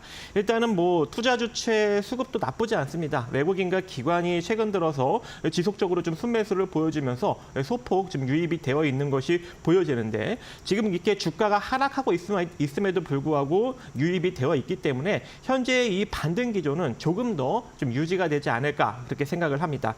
그래서 매수가는 일단 33,550원 이하로 제가 일단은 제시해 드렸는데 오늘 장중에 좀 상승력이 좀 더 커졌습니다. 그래서 이 지금 현재 13,800원 이하대로 지금 13,500원 정도 자리까지 분할 매수 관점으로 가시면 좋을 것 같고요. 손절 라인은 오늘 저점 부근인 13,300원이 혹여라도 이탈이 된다면 바로 나아가지 못하는 것이기 때문에 손절 라인 잡고 대응하시면 좋을 것 같고 이대로 상승력이 그대로 이어지면 20선 정도 부근인 한 14,600원 정도 자리까지 1차적으로 목표를 보시고 혹여 이제 이 자리가 돌파가 된다면 15,200원 정도 자리까지 조금 더 보시면 될 것 같습니다.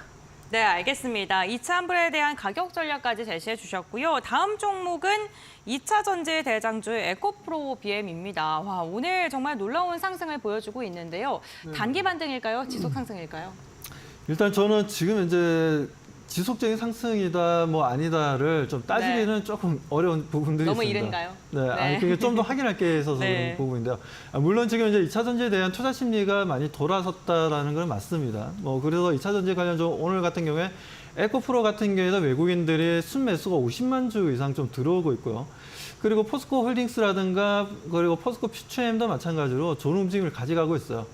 그런 와중에 지금 에코프로 BM 같은 경우에도 이제는 추세적인 움직임들이 상승으로 좀 전환되면서 다만 저는 거래량이 확실하게 좀 포지션 변화를 좀 주려면 거의 200만 주, 하루 거래량이 200만 주에서 300만 주 정도는 좀 터져야 본격적인 상승 추세 전환이라고 저는 신호를 보고 있어요.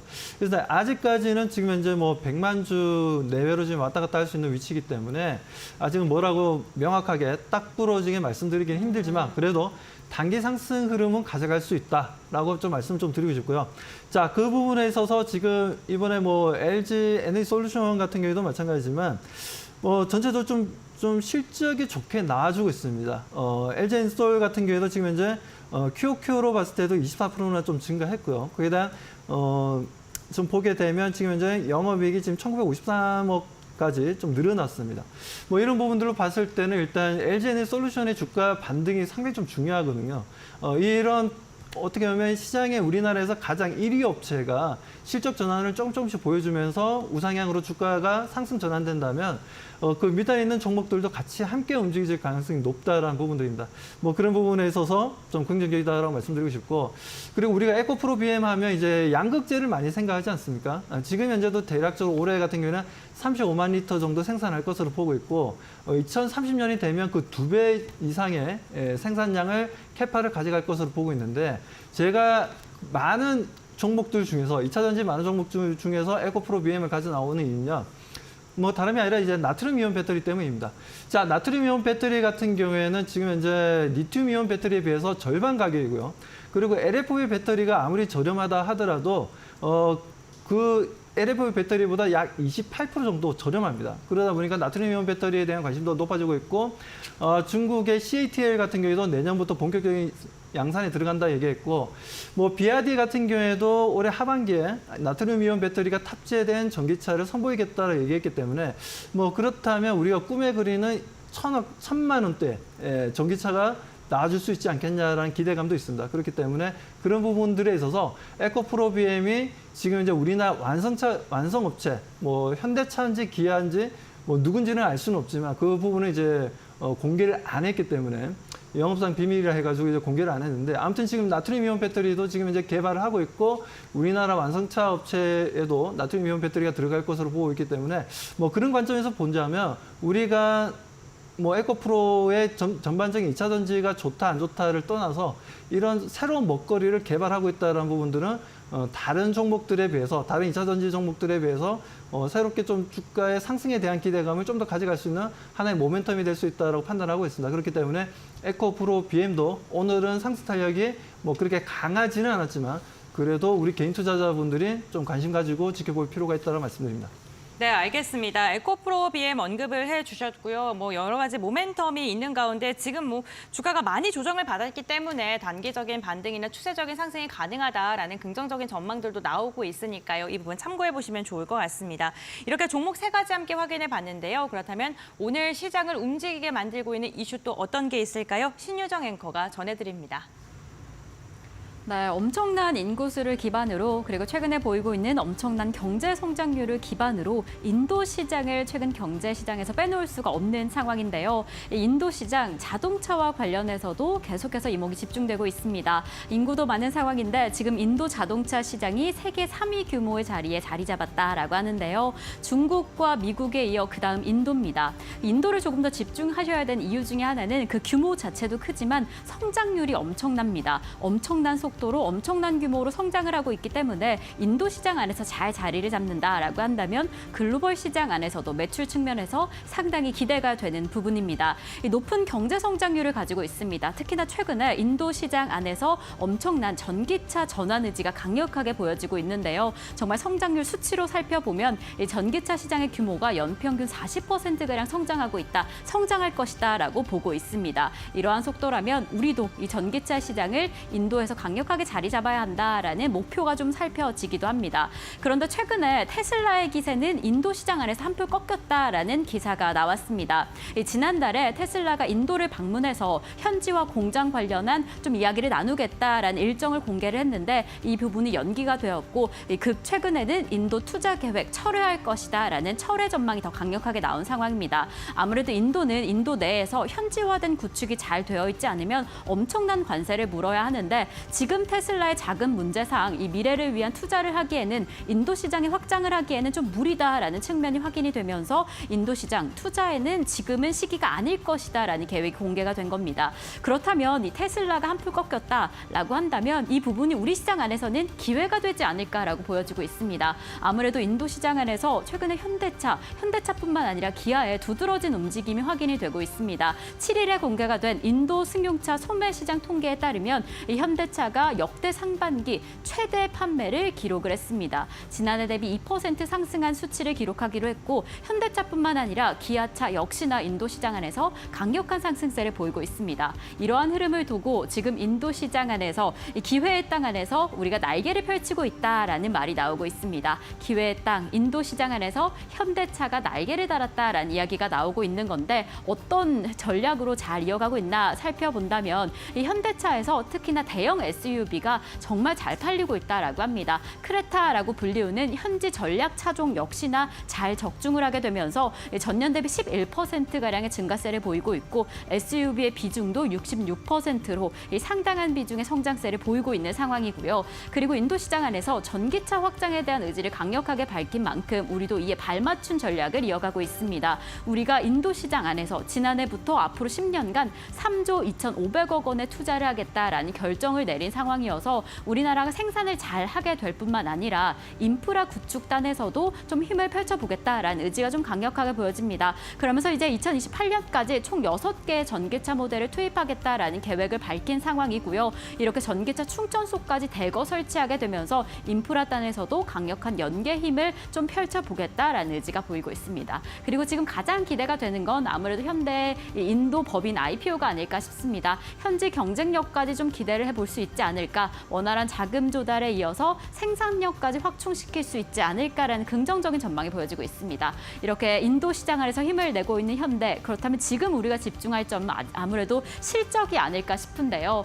지금 내수 시장이 좀 위축되었다. 그리고 글로벌 시장 단 안에서는 특히나 전기차의 수요가 좀 둔화되었다라는 이야기가 나오고 있었는데 그럼에도 불구하고 판매량이 줄었음에도 불구하고 실적 또 한 번 고공행진할 것이다라는 전망이 계속해서 나오고 있습니다. 여러 가지 증권사의 리포트들에서는 이번 다가오는 실적 시즌에서 분기 단위 역대 최대 실적을 달성할 것이다라는 전망이 보여지고 있는 상황인데요. 아무래도 인도 시장 안에서도 SUV가 부각을 드러낸 것처럼 고부가 가치 중심의 판매, 믹스 효과가 일어나게 되면서 판매량은 줄었지만 이 매출은 늘어날 것이다라고 전망이 되고 있습니다. 그리고 아무래도 수출에 좀 크게 의존을 하는 섹터인 만큼 지금 이어지고 있는 고환율 기조가 상당히 매출단에서도 수익단에서도 긍정적인 역할을 할 것이다라고 보이고 있습니다. 그리고 지난해부터 이어지고 있는 원자재 가격의 안정화, 지급도 이어지고 있어서요. 2분기 실적이 좀 기대가 되고 있는 상황입니다. 이러한 실적 그리고 인도 시장, 글로벌 시장 안에서의 확장세가 우리나라 국내 자동차 산업 전반을 좀 이끌어주지 않을까라는 기대감이 좀 보여지고 있는데요.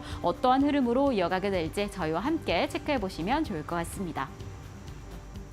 네, 이번에는 시장을 움직이고 있는 기업 네 번째 기업 살펴보겠습니다. 박정식 대표의 종목인데요. K엔솔 투자 포인트 들어볼까요? 네, 일단 코스피가 2,800선을 넘어서면서 반도체 관련 주들의 관심이 점차적으로 커지고 있는 것으로 보여집니다.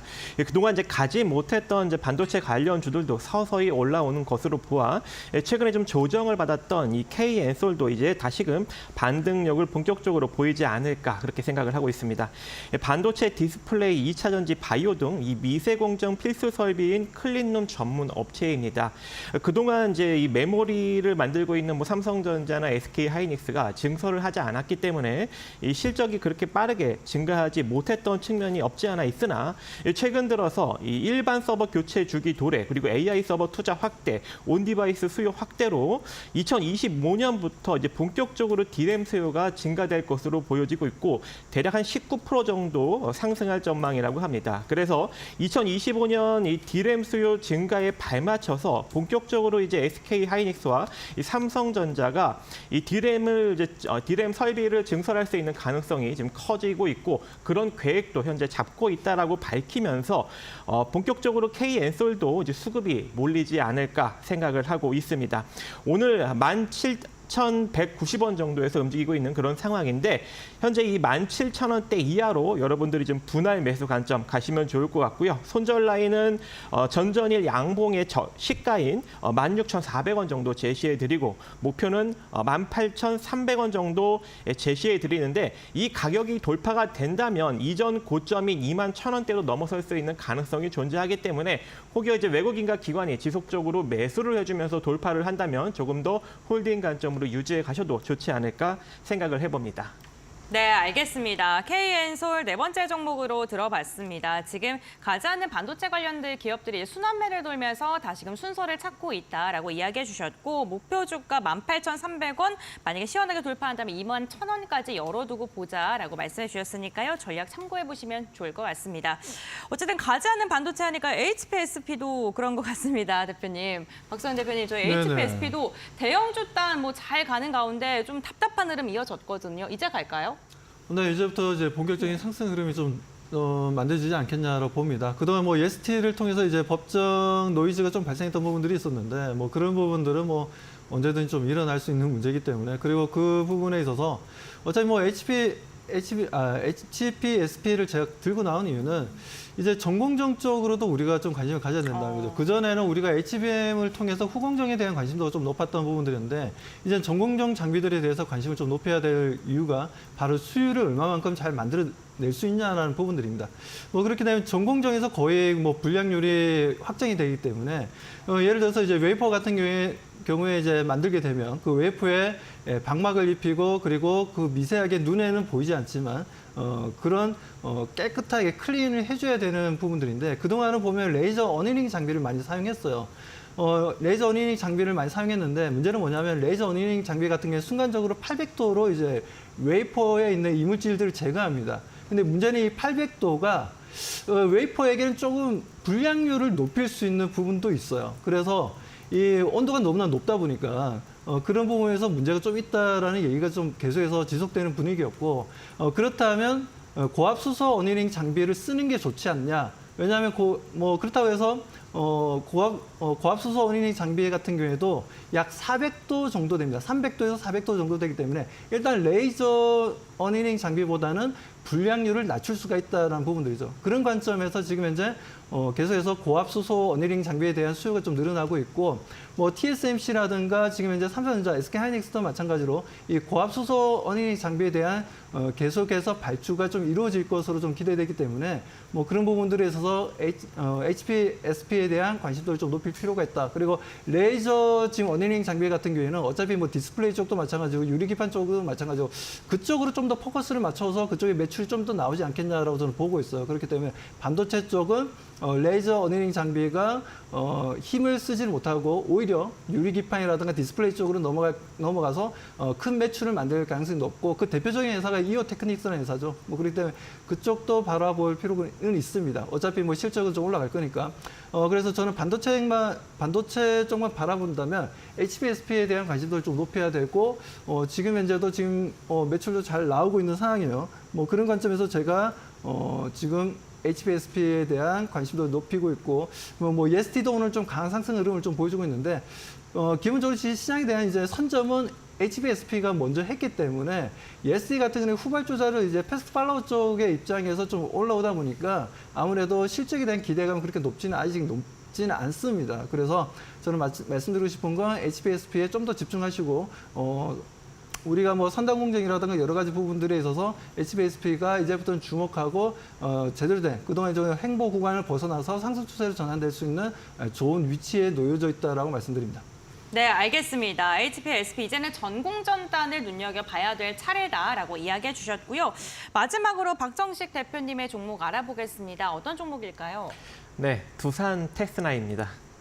그동안 이제 두산 테스나가 좀 이 반도체 관련 종목들 중에 좀 소외를 받았죠. 작년 11월 정도까지 강세를 보이다가 지속적으로 좀 약세를 보이고 있는데 최근 들어서 이 기관의 매수력이 지속적으로 유입이 되고 있습니다. 그래서 우리도 한번 이제 관심을 가져볼 건데요. 일단 이 두산 테스나 같은 경우에는 시스템 반도체 웨이퍼 테스터 분야의 점유율 1위 기업이고 또 이 패키징 테스트도 같이 하는 기업입니다.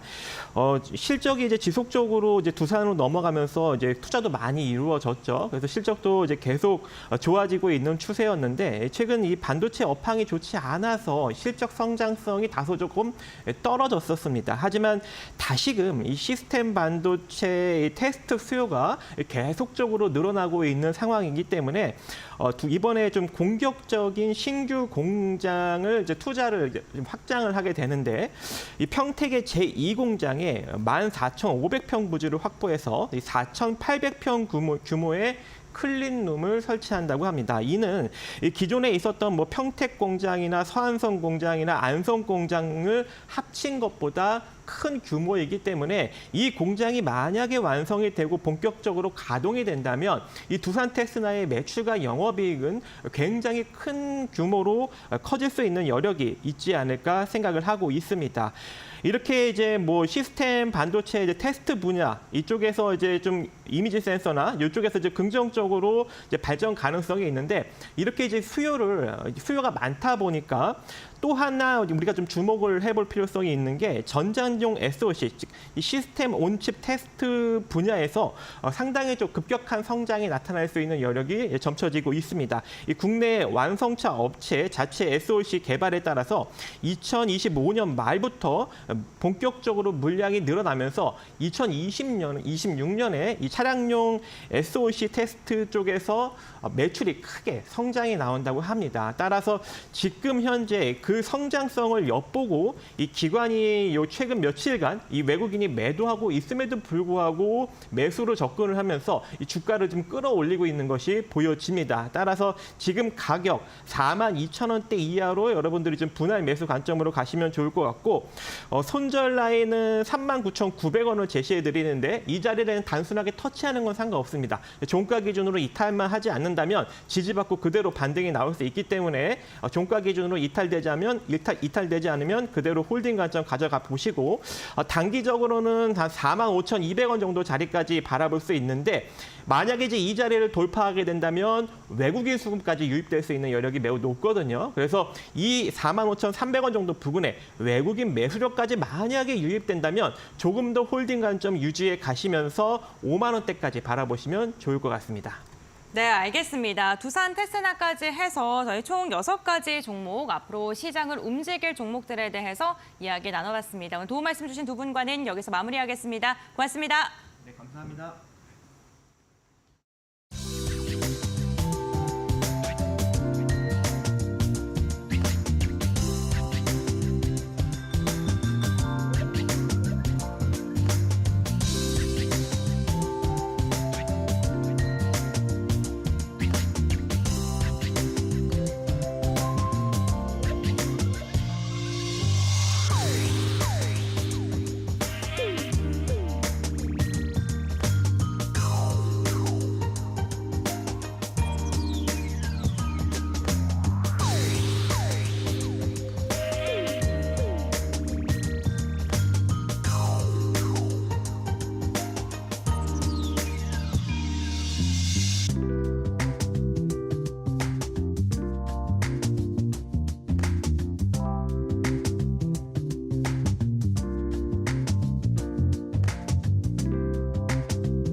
네, 마감 전략 세우고 가겠습니다. 오늘 SK증권의 서용원 차장과 알아보겠습니다.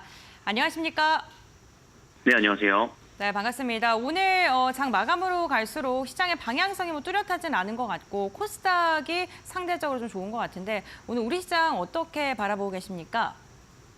네, 오늘 뭐 코스피 지수는 사실 좀 쉬어가는 흐름이었지 않았나라는 생각을 하고 있고요. 오늘 특히나 아시아 증시, 뭐 상해 종합 증시라든가 홍콩, 일본 증시 역시 좀 쉬어가는 모습들을 보이면서 좀 약보합권에 마무리됐다라고 볼 수 있겠습니다. 아무래도 최근 삼성전자의 강세가 이어진 이후에 조금 기간 조정을 좀 보이지 않았나라는 생각을 하고 있고요. 다만 반도체 섹터들이 좀 쉬어가는 자리에서 시장이 그냥 밀려내리는 것이 아니라 오히려 2차 전지나 원전 섹터들이 강한 반등을 좀 보여주면서 특히나 에코프로 그룹주들의 상승으로 인해서 코스닥 시장이 오히려 좀 키맞추기 전략으로 상승세가 나와줬다라는 점은 상당히 좀 긍정적인 흐름이 아닐까라고 생각하고 있습니다. 여기에 더불어서 외국인 수급들이 현선물 더해서 여전히 좀 매수세가 좀 유입이 되고 있다라는 점 역시 최근 시장에서의 상승세에 좀 키맞추기 전략이 잘 나와주고 있다라고 판단을 하고 있기 때문에 시장의 방향성은 좀 상방으로 좀 보는 것이 맞지 않을까라고 생각을 하고 있고요. 코스닥도 지금 따라 움직이는 모습들을 좀 보이면서 오늘 그래도 모멘텀이 좀 강한 종목군들은 상승을 보여주고 하락 종목 개수보다는 상승 종목 개수가 더 많이 나타나주면서 긍정적인 흐름이 이어졌다라고 볼 수 있겠습니다. 그래서 당분간은 시장이 좀 무난한 흐름들을 좀 보이지 않을까라는 생각을 하고 있고요. 여기에 더해서 이제 이번 주에는 미국에서 이제 CPI 지표가 발표가 됩니다.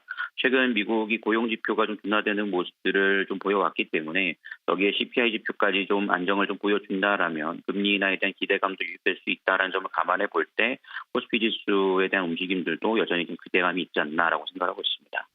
네, 그렇군요. 오늘 유가증권 시장은 한 걸음 쉬어가는 분위기다라고 이야기해 주셨는데 그렇다면 우리가 어떠한 종목을 좀 눈여겨봐야 될지 공약주 한 종목만 소개해 주시죠. 네, 지금 제가 관심 있게 보고 있는 종목은 S&T 에너지 좀 보고 있습니다. 지난 목요일에도 좀 소개를 해드렸던 종목인데 여전히 좀 기관성 수급들이 강하게 좀 들어와 주고 있는 상황입니다. 최근 S&T 에너지 같은 경우에는 중동 시장에 대한 진출을 좀 하면서 실적 개선에 대한 기대감들이 좀 놓여 있고 3분기 실적에 대한 좀 긍정적인 시그널들이 좀 나오고 있고 리포트도 좀 나오고 있는 상황입니다.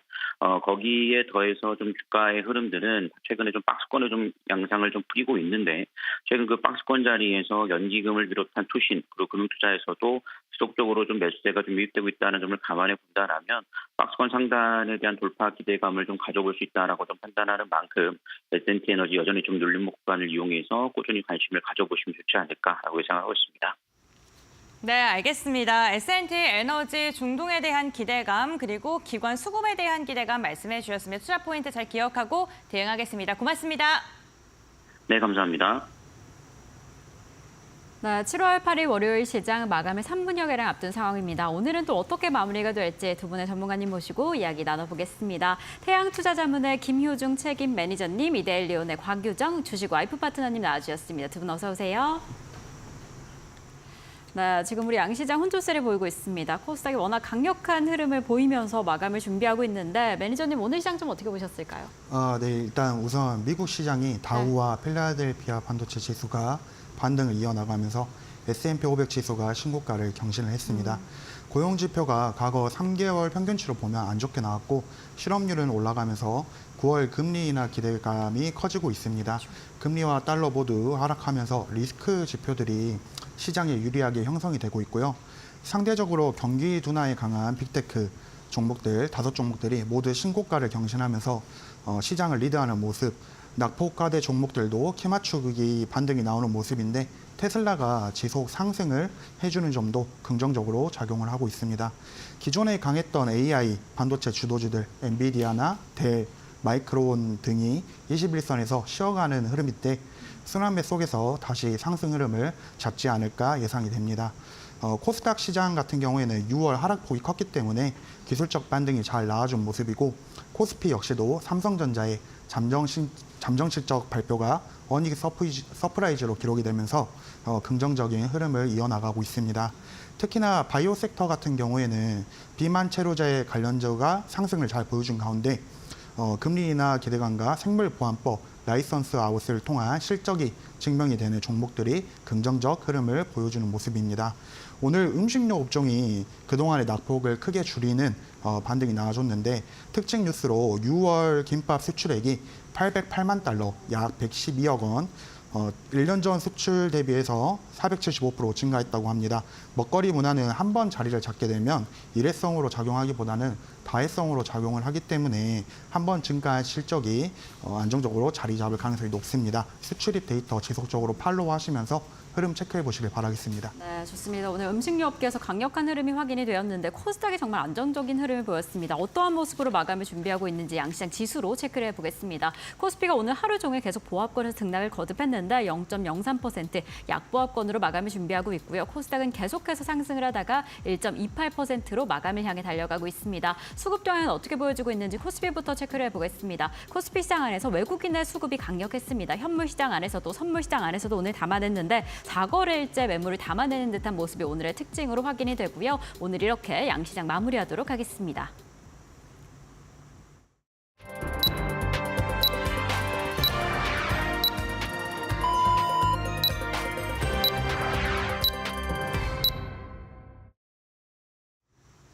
네, 7월 8일 월요일 국내 증시도 이렇게 마무리가 됐습니다. 오늘은 오랜만에 코스닥의 상승세가 유가증권을 능가하는 모습이 나타났고요. 상승 종목 수를 보더라도 코스닥은 1,000개 넘는 종목이 상승하는 모습이 나타났습니다.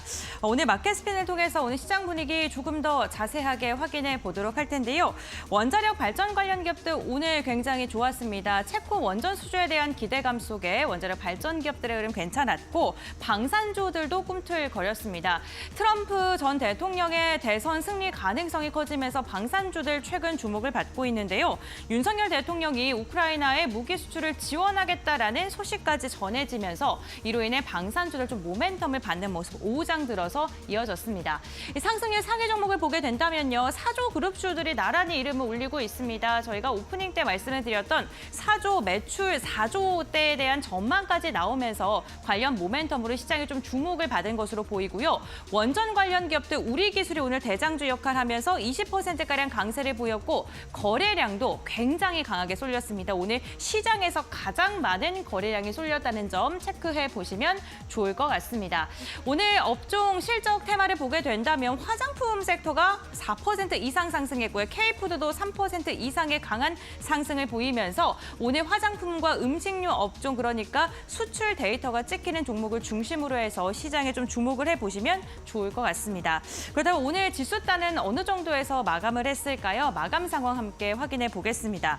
유가증권 시장은 오늘 강보합권에서 출발을 했지만 상승과 하락을 거듭하다가 결국에는 하락으로 마감을 했습니다. 0.1%가량 내리면서 2,857선에서 한 걸음 쉬어가는 분위기가 연출이 됐고요.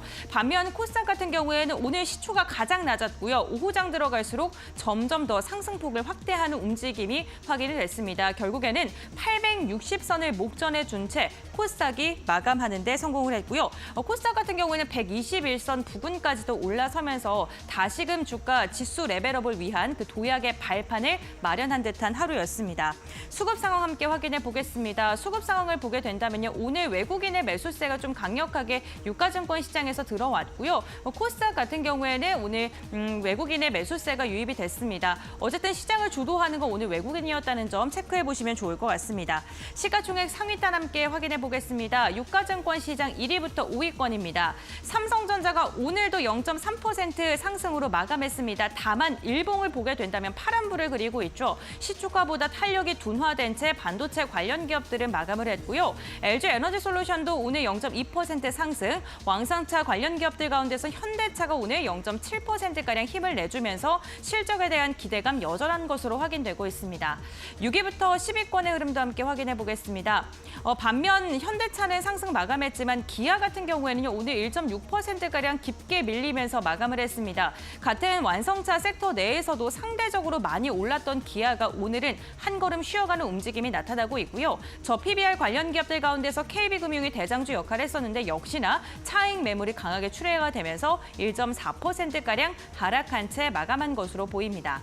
다음으로는 코스닥 시가총액 상위 종목들의 마감 상황도 함께 확인해 보시죠. 네, 오늘 코스닥을 이끌었던 건 역시나 2차 전지 에코프로 그룹주였습니다. 에코프로 BM이 장 막판까지 힘내주면서 4% 이상 상승했고요. 결과는 19만 8천 원대 넘어서는 모습이 나타났습니다. 에코프로 역시나 6% 이상의 강한 상승 나왔습니다. 우선 테슬라가 8거래일 연속 상승 마감했다는 게 긍정적이었고요. 유럽 시장의 그 호재도 영향을 받은 것으로 보입니다. 유럽 같은 경우에 선거가 지금 진행이 됐을 때 영국도 그렇고 프랑스도 그렇고 극우 정당이 좀 승기를 잡을 것이다라는 그런 전망이 우세했는데 프랑스 같은 경우에는 이 좌파 정당이 조금 더 승기를 잡은 것이다. 그리고 극우 세력이 3위권으로 밀려났다라는 소식이 전해지면서 이로 인해 친환경차에 대한 불확실성이 다소 해소된 듯한 해석이 나왔습니다. 이로 인해 2차 전지 관련 기업들 흐름 괜찮았습니다. 반면에 최근에 상승했던 반도체 관련 기업들은 하락을 한 채 마감을 했습니다. 다음으로는 6위부터 10위권의 흐름도 함께 확인해 보시죠. 6위부터 10위권을 보게 되더라도 셀트리온 제약은 그래도 선방을 했지만 삼천당 제약 1% 이상 하락하면서 제약바이오 전반적으로 투심 좋지 않았고요. 반도체 기업들 중에서는 HPSP가 오랜만에 4% 장대 양봉을 그리면서 4만 원선 돌파하면서 마감했습니다. 클리스 같은 경우 3% 이상 강한 상승 보이면서 52,300원 단에서 마감하는 데 성공했습니다. 지금까지 국내 증시 마감 상황 확인해봤습니다. 자, 이렇게 월요일 시장 마무리가 됐습니다. 장 막판에 코스피는 낙폭이 조금 더 커진 상황이고 코스닥은 끝까지 힘을 내줬습니다. 자, 이럴 때 내일 시장은 어떻게 준비하면 좋을지 내일 시장의 흐름에 대해서 이야기 좀 나눠보겠습니다. 매니저님, 그래도 이렇게 코스닥이 긍정적이었다는 점, 수급이 좀 강력하게 들어왔다는 점이 좀 희망이 있지 않을까라는 생각이 드는데 내일 시장은 어떤 전략으로 좀 맞이해 보시면 좋을까요? 네, 일단 우선 2차 전지 섹터가 상당히 조정을 받은 가운데 오늘 반등 흐름을 잘 보여주었습니다. 테슬라의 상승이 투자 심리 완화의 시그널이 되고 있다고 보여지고 국내 증시의 추가적인 지수 상승을 좀 쉽게 가져가려면 2차 전지 섹터에 수급이 추가로 몰릴 수 있는 부분이 있지 않을까 생각을 하고 있습니다. 코덱스 2차 전지 섹터의 흐름을 보면 21선을 이제 공략하면서 바닥권에서 추세 전환을 시도하고 있고 일부 2차 전지 종목들은 이미 추세를 전환한 부분으로 보여집니다. 실적이 영원한 테마다라는 말이 있는데요. 화장품과 식료품 등을 보면서 실적이 증명되면 주가가 상승한다는 인식이 점점 강해지는 부분으로 보여집니다. 하반기 실적이 잘 나올 것으로 예견되어 있는 섹터가 있다면 저는 조선 섹터라고 생각을 하는데요. 해운 운임지수 상승으로 조선 섹터의 긍정적인 흐름이 더 나올 가능성이 높아지고 있는 가운데 중장기적인 부분에서 조선 섹터 체크 한 번씩 해보시면 좋겠습니다. 그리고 오늘 원전 섹터가 상당히 강한 모습을 보여줬는데 이달 중에 30조 원 규모의 체코 원전 사업 수주전이 판가름이 날 전망입니다. 최종적으로는 프랑스와 우리나라가 입찰에 참여를 하였고 만약 체코 원전 수주에 성공을 하게 된다면 15년 만에 원전 수출로 프로젝트 하나 이상의 의미를 갖게 되는데요. 그동안 원전 산업이 수주에 대한 기대감은 있었으나 실질적인 수주는 없었는데 이번 체코 원전은 실제 수주로 직결되는 이벤트다 보니까 그런 점에서 의미가 크다고 생각을 합니다. 네, 아무래도 실적 시즌이 시작된 만큼 실적에 좀 주목하시면 좋을 것 같다라고 조선주에 대한 기대감을 좀 보여주셨습니다. 그리고 이제 30조 원 규모의 체코 원전 수주, 이 결과 정말 발표 임박한 상황입니다. 어떠한 결과가 나오게 될지 오늘 방산주 강력한 흐름을 보였는데 이러한 흐름 어떻게 이어지게 될지 함께 지켜보시면 좋을 것 같고요. 자, 파트너님 오늘 시장 좀 어떻게 보셨는지 내일 어떻게 준비하면 좋을지 궁금합니다. 어떻게 보고 계실까요, 내일은? 일단 저는 지난주부터 네. 이번 주 시장이 가장 중요하다고 생각이 들었던 게 증시의 색깔이 변할 수가 있는 시점이었어요. 왜냐하면 지난주 삼성전자 실적이 발표가 나왔잖아요. 그로 인해서 반도체 쪽에 쏠림 현상이 확 가게 되면 지난주 내내 빠졌었던 수출 관련 종목들이 조정이 아니라 하락으로 갈 뻔했었거든요. 근데 그 우려를 조금 이제 잠식시킨 게 화장품 섹터랑 지금 푸드 쪽인 것 같아요. 그래서 화장품 섹터 같은 경우에는 지난주 이제 삐아 중소형주를 이제 기점으로 해서 삐아 쪽에서는 호재가 한번 나오고 있었죠. 일본 쪽에서 립 틴트가 1,100만 개 정도 판매가 되고 있더라라는 관련 소식 나와주면서 급등세 나왔었고요. 오늘 같은 경우에는 화장품 섹터들이 아마존 프라임데이에 대한 기대감으로 인해서 반등이 또 강하게 나와줬는데 그러면서도 이제 요즘에 식품주와 화장품 종목들은 같이 이제 흐름을 상승을 가는 모습들이 계속 관측이 되는데 오늘 또 푸드 쪽에서 한번 사도제렌 쪽에서 강하게 쳐주면서 푸드 쪽 역시 아직까지 끝나지 않았다라는 것을 보여줬기 때문에 사실 좀 생각을 해보면 수출 관련 종목들이 얘기가 나오던 부분이 뭐냐면 지금 주가 레벨이 좀 너무 고밸류에이션 쪽이 아닌가 이런 거에 대한 노이즈는 좀 있었거든요. 그렇기 때문에 조정이냐 하락이냐 이 부분이 가장 중요했는데 오늘 기점으로서는 이제 조정 이후에 반등으로 갈 가능성이 좀 더 높아졌다라고 볼 수가 있을 것 같습니다. 그렇기 때문에 사실 시장에 아직까지는 완전한 주도주라고 볼 수 있는 섹터가 지금 부재한 상황이라고 볼 수 있을 것 같아요. 왜냐하면 지금 전선 전력 관련 종목들도 보면 오늘 재룡 전기와 같은 종목들 급등세 나와줬었죠. 그리고 우리 또 저기 매니저님이 말씀하신 대로 원전 종목도 계속 지금 또 순환매 나오고 있죠.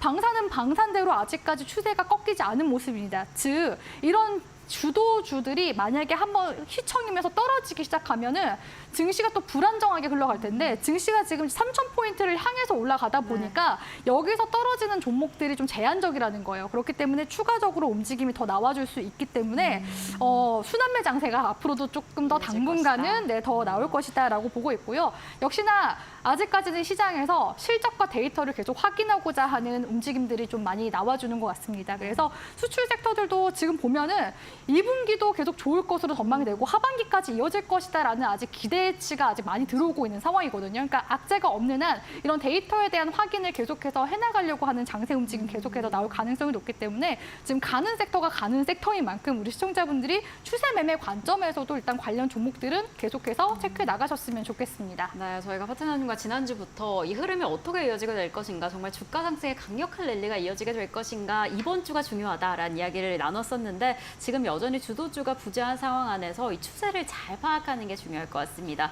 그리고 역시나 이럴 때일수록 더 이 실적, 이 수치 측면을 집중하셔야 될 것 같은데 실적 좀 기대가 되는 부분이 주가에 강력한 힘을 보였던 화장품, 푸드가 아닌가 싶습니다. 오늘 시장 안에서도 강력한 흐름을 보였던 만큼 이 안에서 어떤 종목 잡아가면 좋을지 잠시 후에 공략주로 체크해 보도록 하겠습니다.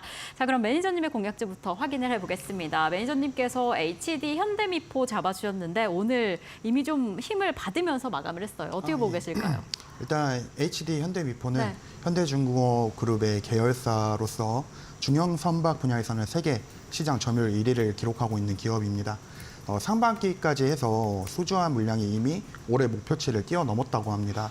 5월 말 기준 누계 수주액이 연간 목표치였던 31억 달러를 초과한 33억 5천만 달러를 기록하면서 반년도 되지 않아서 목표 초과 달성을 성공했는데 이 부분은 현재 러시아랑 우크라이나 전쟁이 장기화되면서 육상 파이프라인을 통한 석유화학 제품 운송길이 막히면서 해상 수요와 함께 PC선 수요도 함께 늘어난 부분이 있고 이스라엘과 하마스 무력 충돌에서 비롯된 홍해 사태가 발생하면서 3사들이 스웨즈 운하가 아닌 아프리카 우회로를 통하면서 운송 거리와 시간이 들자 PC선 수요 증가세를 추가적으로 만든 상황입니다. 이러한 전쟁 리스크로 인해서 향후 PC선 추가적으로 수요 더 늘어날 수 있다고 전망을 하고요. 저수익성으로 추정되던 컨테이너선은 인도량이 올해 2분기 14척, 3분기는 6척, 4분기는 0척으로 축소 중이라는 분석이 있고 반대로 석유화학 제품 운반선 PC선은 오늘도 2척 공시가 있었습니다. 상반기에 이어서 하반기에도 꾸준하게 수주를 이어나갈 전망이고 조선업의 특성상 제품 구성 개선 효과는 2분기부터 반영이 될 수 있기 때문에 올해 2분기에는 흑자 전환이 예정되어 있는 종목이라고 생각합니다. 그래서 가격 전략도 한번 알아볼 건데 매수는 일단 시초가에 공략해 보시면 좋으실 것 같고 목표가는 10만 5천 원, 손절가는 9만 원을 제시해드리도록 하겠습니다. 네, HD 현대미포 지금 2분기 흑자 전환에 대한 기대감도 잡아주셨고 수주에 대한 기대감도 있습니다. 목표가 10만 5천 원까지 지금 보인 상승세 얼마나 이어지게 될지 함께 살펴보시면 좋을 것 같고요. 자, 그럼 저희는 파트너님의 내일 공략주 샘표식품 잡아주셨습니다. 오늘 8% 상승하며 마감을 했는데 네. 지금 조정 끝내고 이제 상승장 시작이다라고 보고 계신 걸까요? 조정 끝나고 이제부터 상승보다는 반등인지 일단 봐야 되고요. 네, 그다음이 마지막 상승세가 나올 가능성이 높기 네, 때문에 좋습니다. 굉장히 중요한 시기라고 볼 수 있을 것 같습니다. 제가 푸드주 가지고 온 이유 중에 하나는 우리 앵커님 해외여행을 가지 않아도 해외여행을 경험할 수 있는 가장 쉬운 방법이 뭔지 아시나요? 음식인 것 같아요. 네, 맞습니다. 그래서 저도 최근에 요리하는 재미를 깨우쳐서 정말 각종 속수류를 많이 사고 있는데요. 지금 보니까 소스 시장이 엄청 커졌더라고요. 전 세계적으로 봤을 때 82조 규모의 소스 시장이 형성되어 있는데 우리 아직 국내외 수출 규모로만 봤을 때는 아직 5천억 원대 정도밖에 되지가 않기 때문에 계속해서 이제 수출에 대한 기대감 더 가져볼 수 있는 시점이라고 볼 수가 있을 것 같고요. 샘표 같은 경우에는 간장으로 또 워낙 유명하잖아요. 우리나라에서 이제 발효된 그런 장류이기 때문에 우리나라만의 특화되어 있는 그런 소스라는 점 우리 시청자분들 눈여겨보셨으면 좋겠고 특히나 간장 쪽에서는 시장 점유율 1위를 가져가고 있는 곳이기도 합니다. 그리고 요즘에는 이제 해외에서 비건 쪽에 대한 관심도 높잖아요. 근데 연두라는 그 요리 에센스가 비건 이제 소스로 만들어져 있기 때문에 깊은 맛, 고기를 먹지 않아도 고기를 먹는 듯한 깊은 맛을 가지고 있어서 해외에서도 굉장히 인기를 끌고 있다고 합니다. 근데 최근에 지금 50개국에 수출 중에 있기 때문에 수출 관련 모멘텀 우리 시청자분들이 지켜보시면서 관심으로 가져가 보셨으면 좋겠고요. 가격 전략은 지금 현 시점에서부터 다시 이제 반등 중에 있기 때문에 전저점 구간대 기준으로 해서 마이너스 10% 내외의 손절가 잡아가시면 되거든요. 손절가는 32,000원 잡아드리고요. 목표가 같은 경우에는 단기적으로 38,000원 넘어서게 되면 그 다음부터는 5만 원대까지도 넘어볼 수 있기 때문에 아주 중요한 구간대에 제시 도와드리도록 하겠습니다. 네, 내일 시장의 흐름이 좀 중요할 것 같습니다. 조정을 끝내고 진정한 반등의 시작세를 보여줄지 목표가 38,000원 잡아보시면서 내일 시장의 흐름 살펴보시면 좋을 것 같고요. 아무래도 수출, 해당 관련된 기대감이 상당합니다. 이 내일 시장 안에서 그리고 앞으로의 흐름까지 저희와 함께 체크해보시면 좋을 것 같습니다. 자, 그럼 저희는 두 분과 오늘 여기에서 인사드리겠습니다. 오늘도 감사드립니다.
계속해서 이데일리 TV 뉴스 전해드립니다.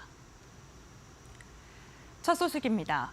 삼성전자 최대 노동조합인 전국 삼성전자 노동조합이 창사 이래 첫 파업에 돌입합니다. 노동조합은 오늘 오전 경기 화성사업장 정문 앞에서 총파업 결의대회를 열었습니다. 파업은 오늘부터 사흘 동안 진행됩니다. 노조에 따르면 결의대회 현장에는 조합원 6,540명, 반도체 설비 제조 개발 직군에서만 5,211명이 참가했습니다. 노조는 사측에 전 조합원에 대한 높은 임금 인상률 적용, 유급 휴가 약속 이행 등을 요구했습니다. 노조는 오늘 파업 이후 사측이 요구안을 받아들이지 않으면 다음 주 2차 파업에 나설 예정입니다. 올해 상반기 외국인 투자자들이 국내 상장 주식을 22조 9천억 원 순매수했습니다. 이는 반기 기준으로 역대 최고 수준입니다. 오늘 금융감독원에 따르면 외국인 투자자들은 지난달까지 8개월 연속 주식 순매수를 지속했습니다. 지난달에는 상장 주식 2조 8,980억 원을 순매수해 보유 잔액은 859조 2천억 원을 기록했습니다.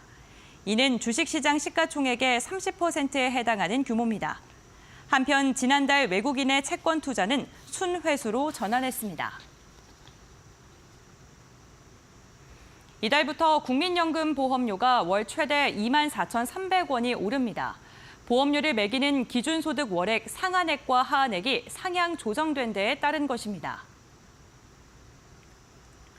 오늘 보건복지부와 국민연금공단에 따르면 전체 국민연금 가입자의 최근 3년간 평균 소득 변동률에 맞춰 7월부터 기준소득 월액 상한액은 590만 원에서 617만 원으로 하한액은 37만 원에서 39만 원으로 각각 인상됐습니다.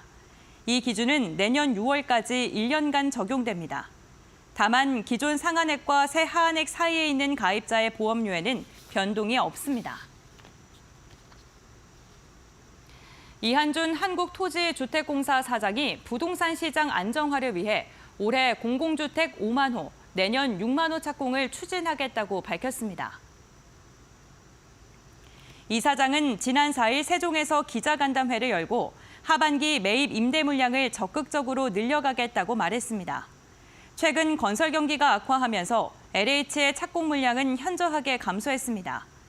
LH는 2013년부터 2020년 연간 5만에서 8만 가구를 착공했지만 최근 3년 착공 물량은 연평균 2만 가구로 급감했습니다. LH는 공급을 조기에 늘리고 물량을 확대해 시장 불안 해소에 나선다는 방침입니다. 지금까지 이데일리 TV 뉴스였습니다.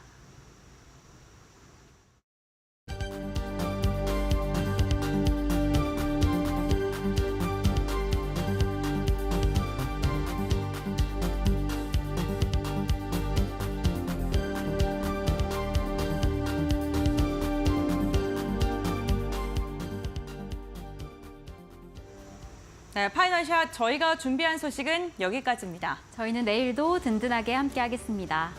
네, 오늘도 끝까지 함께해 주셔서 진심으로 고맙습니다.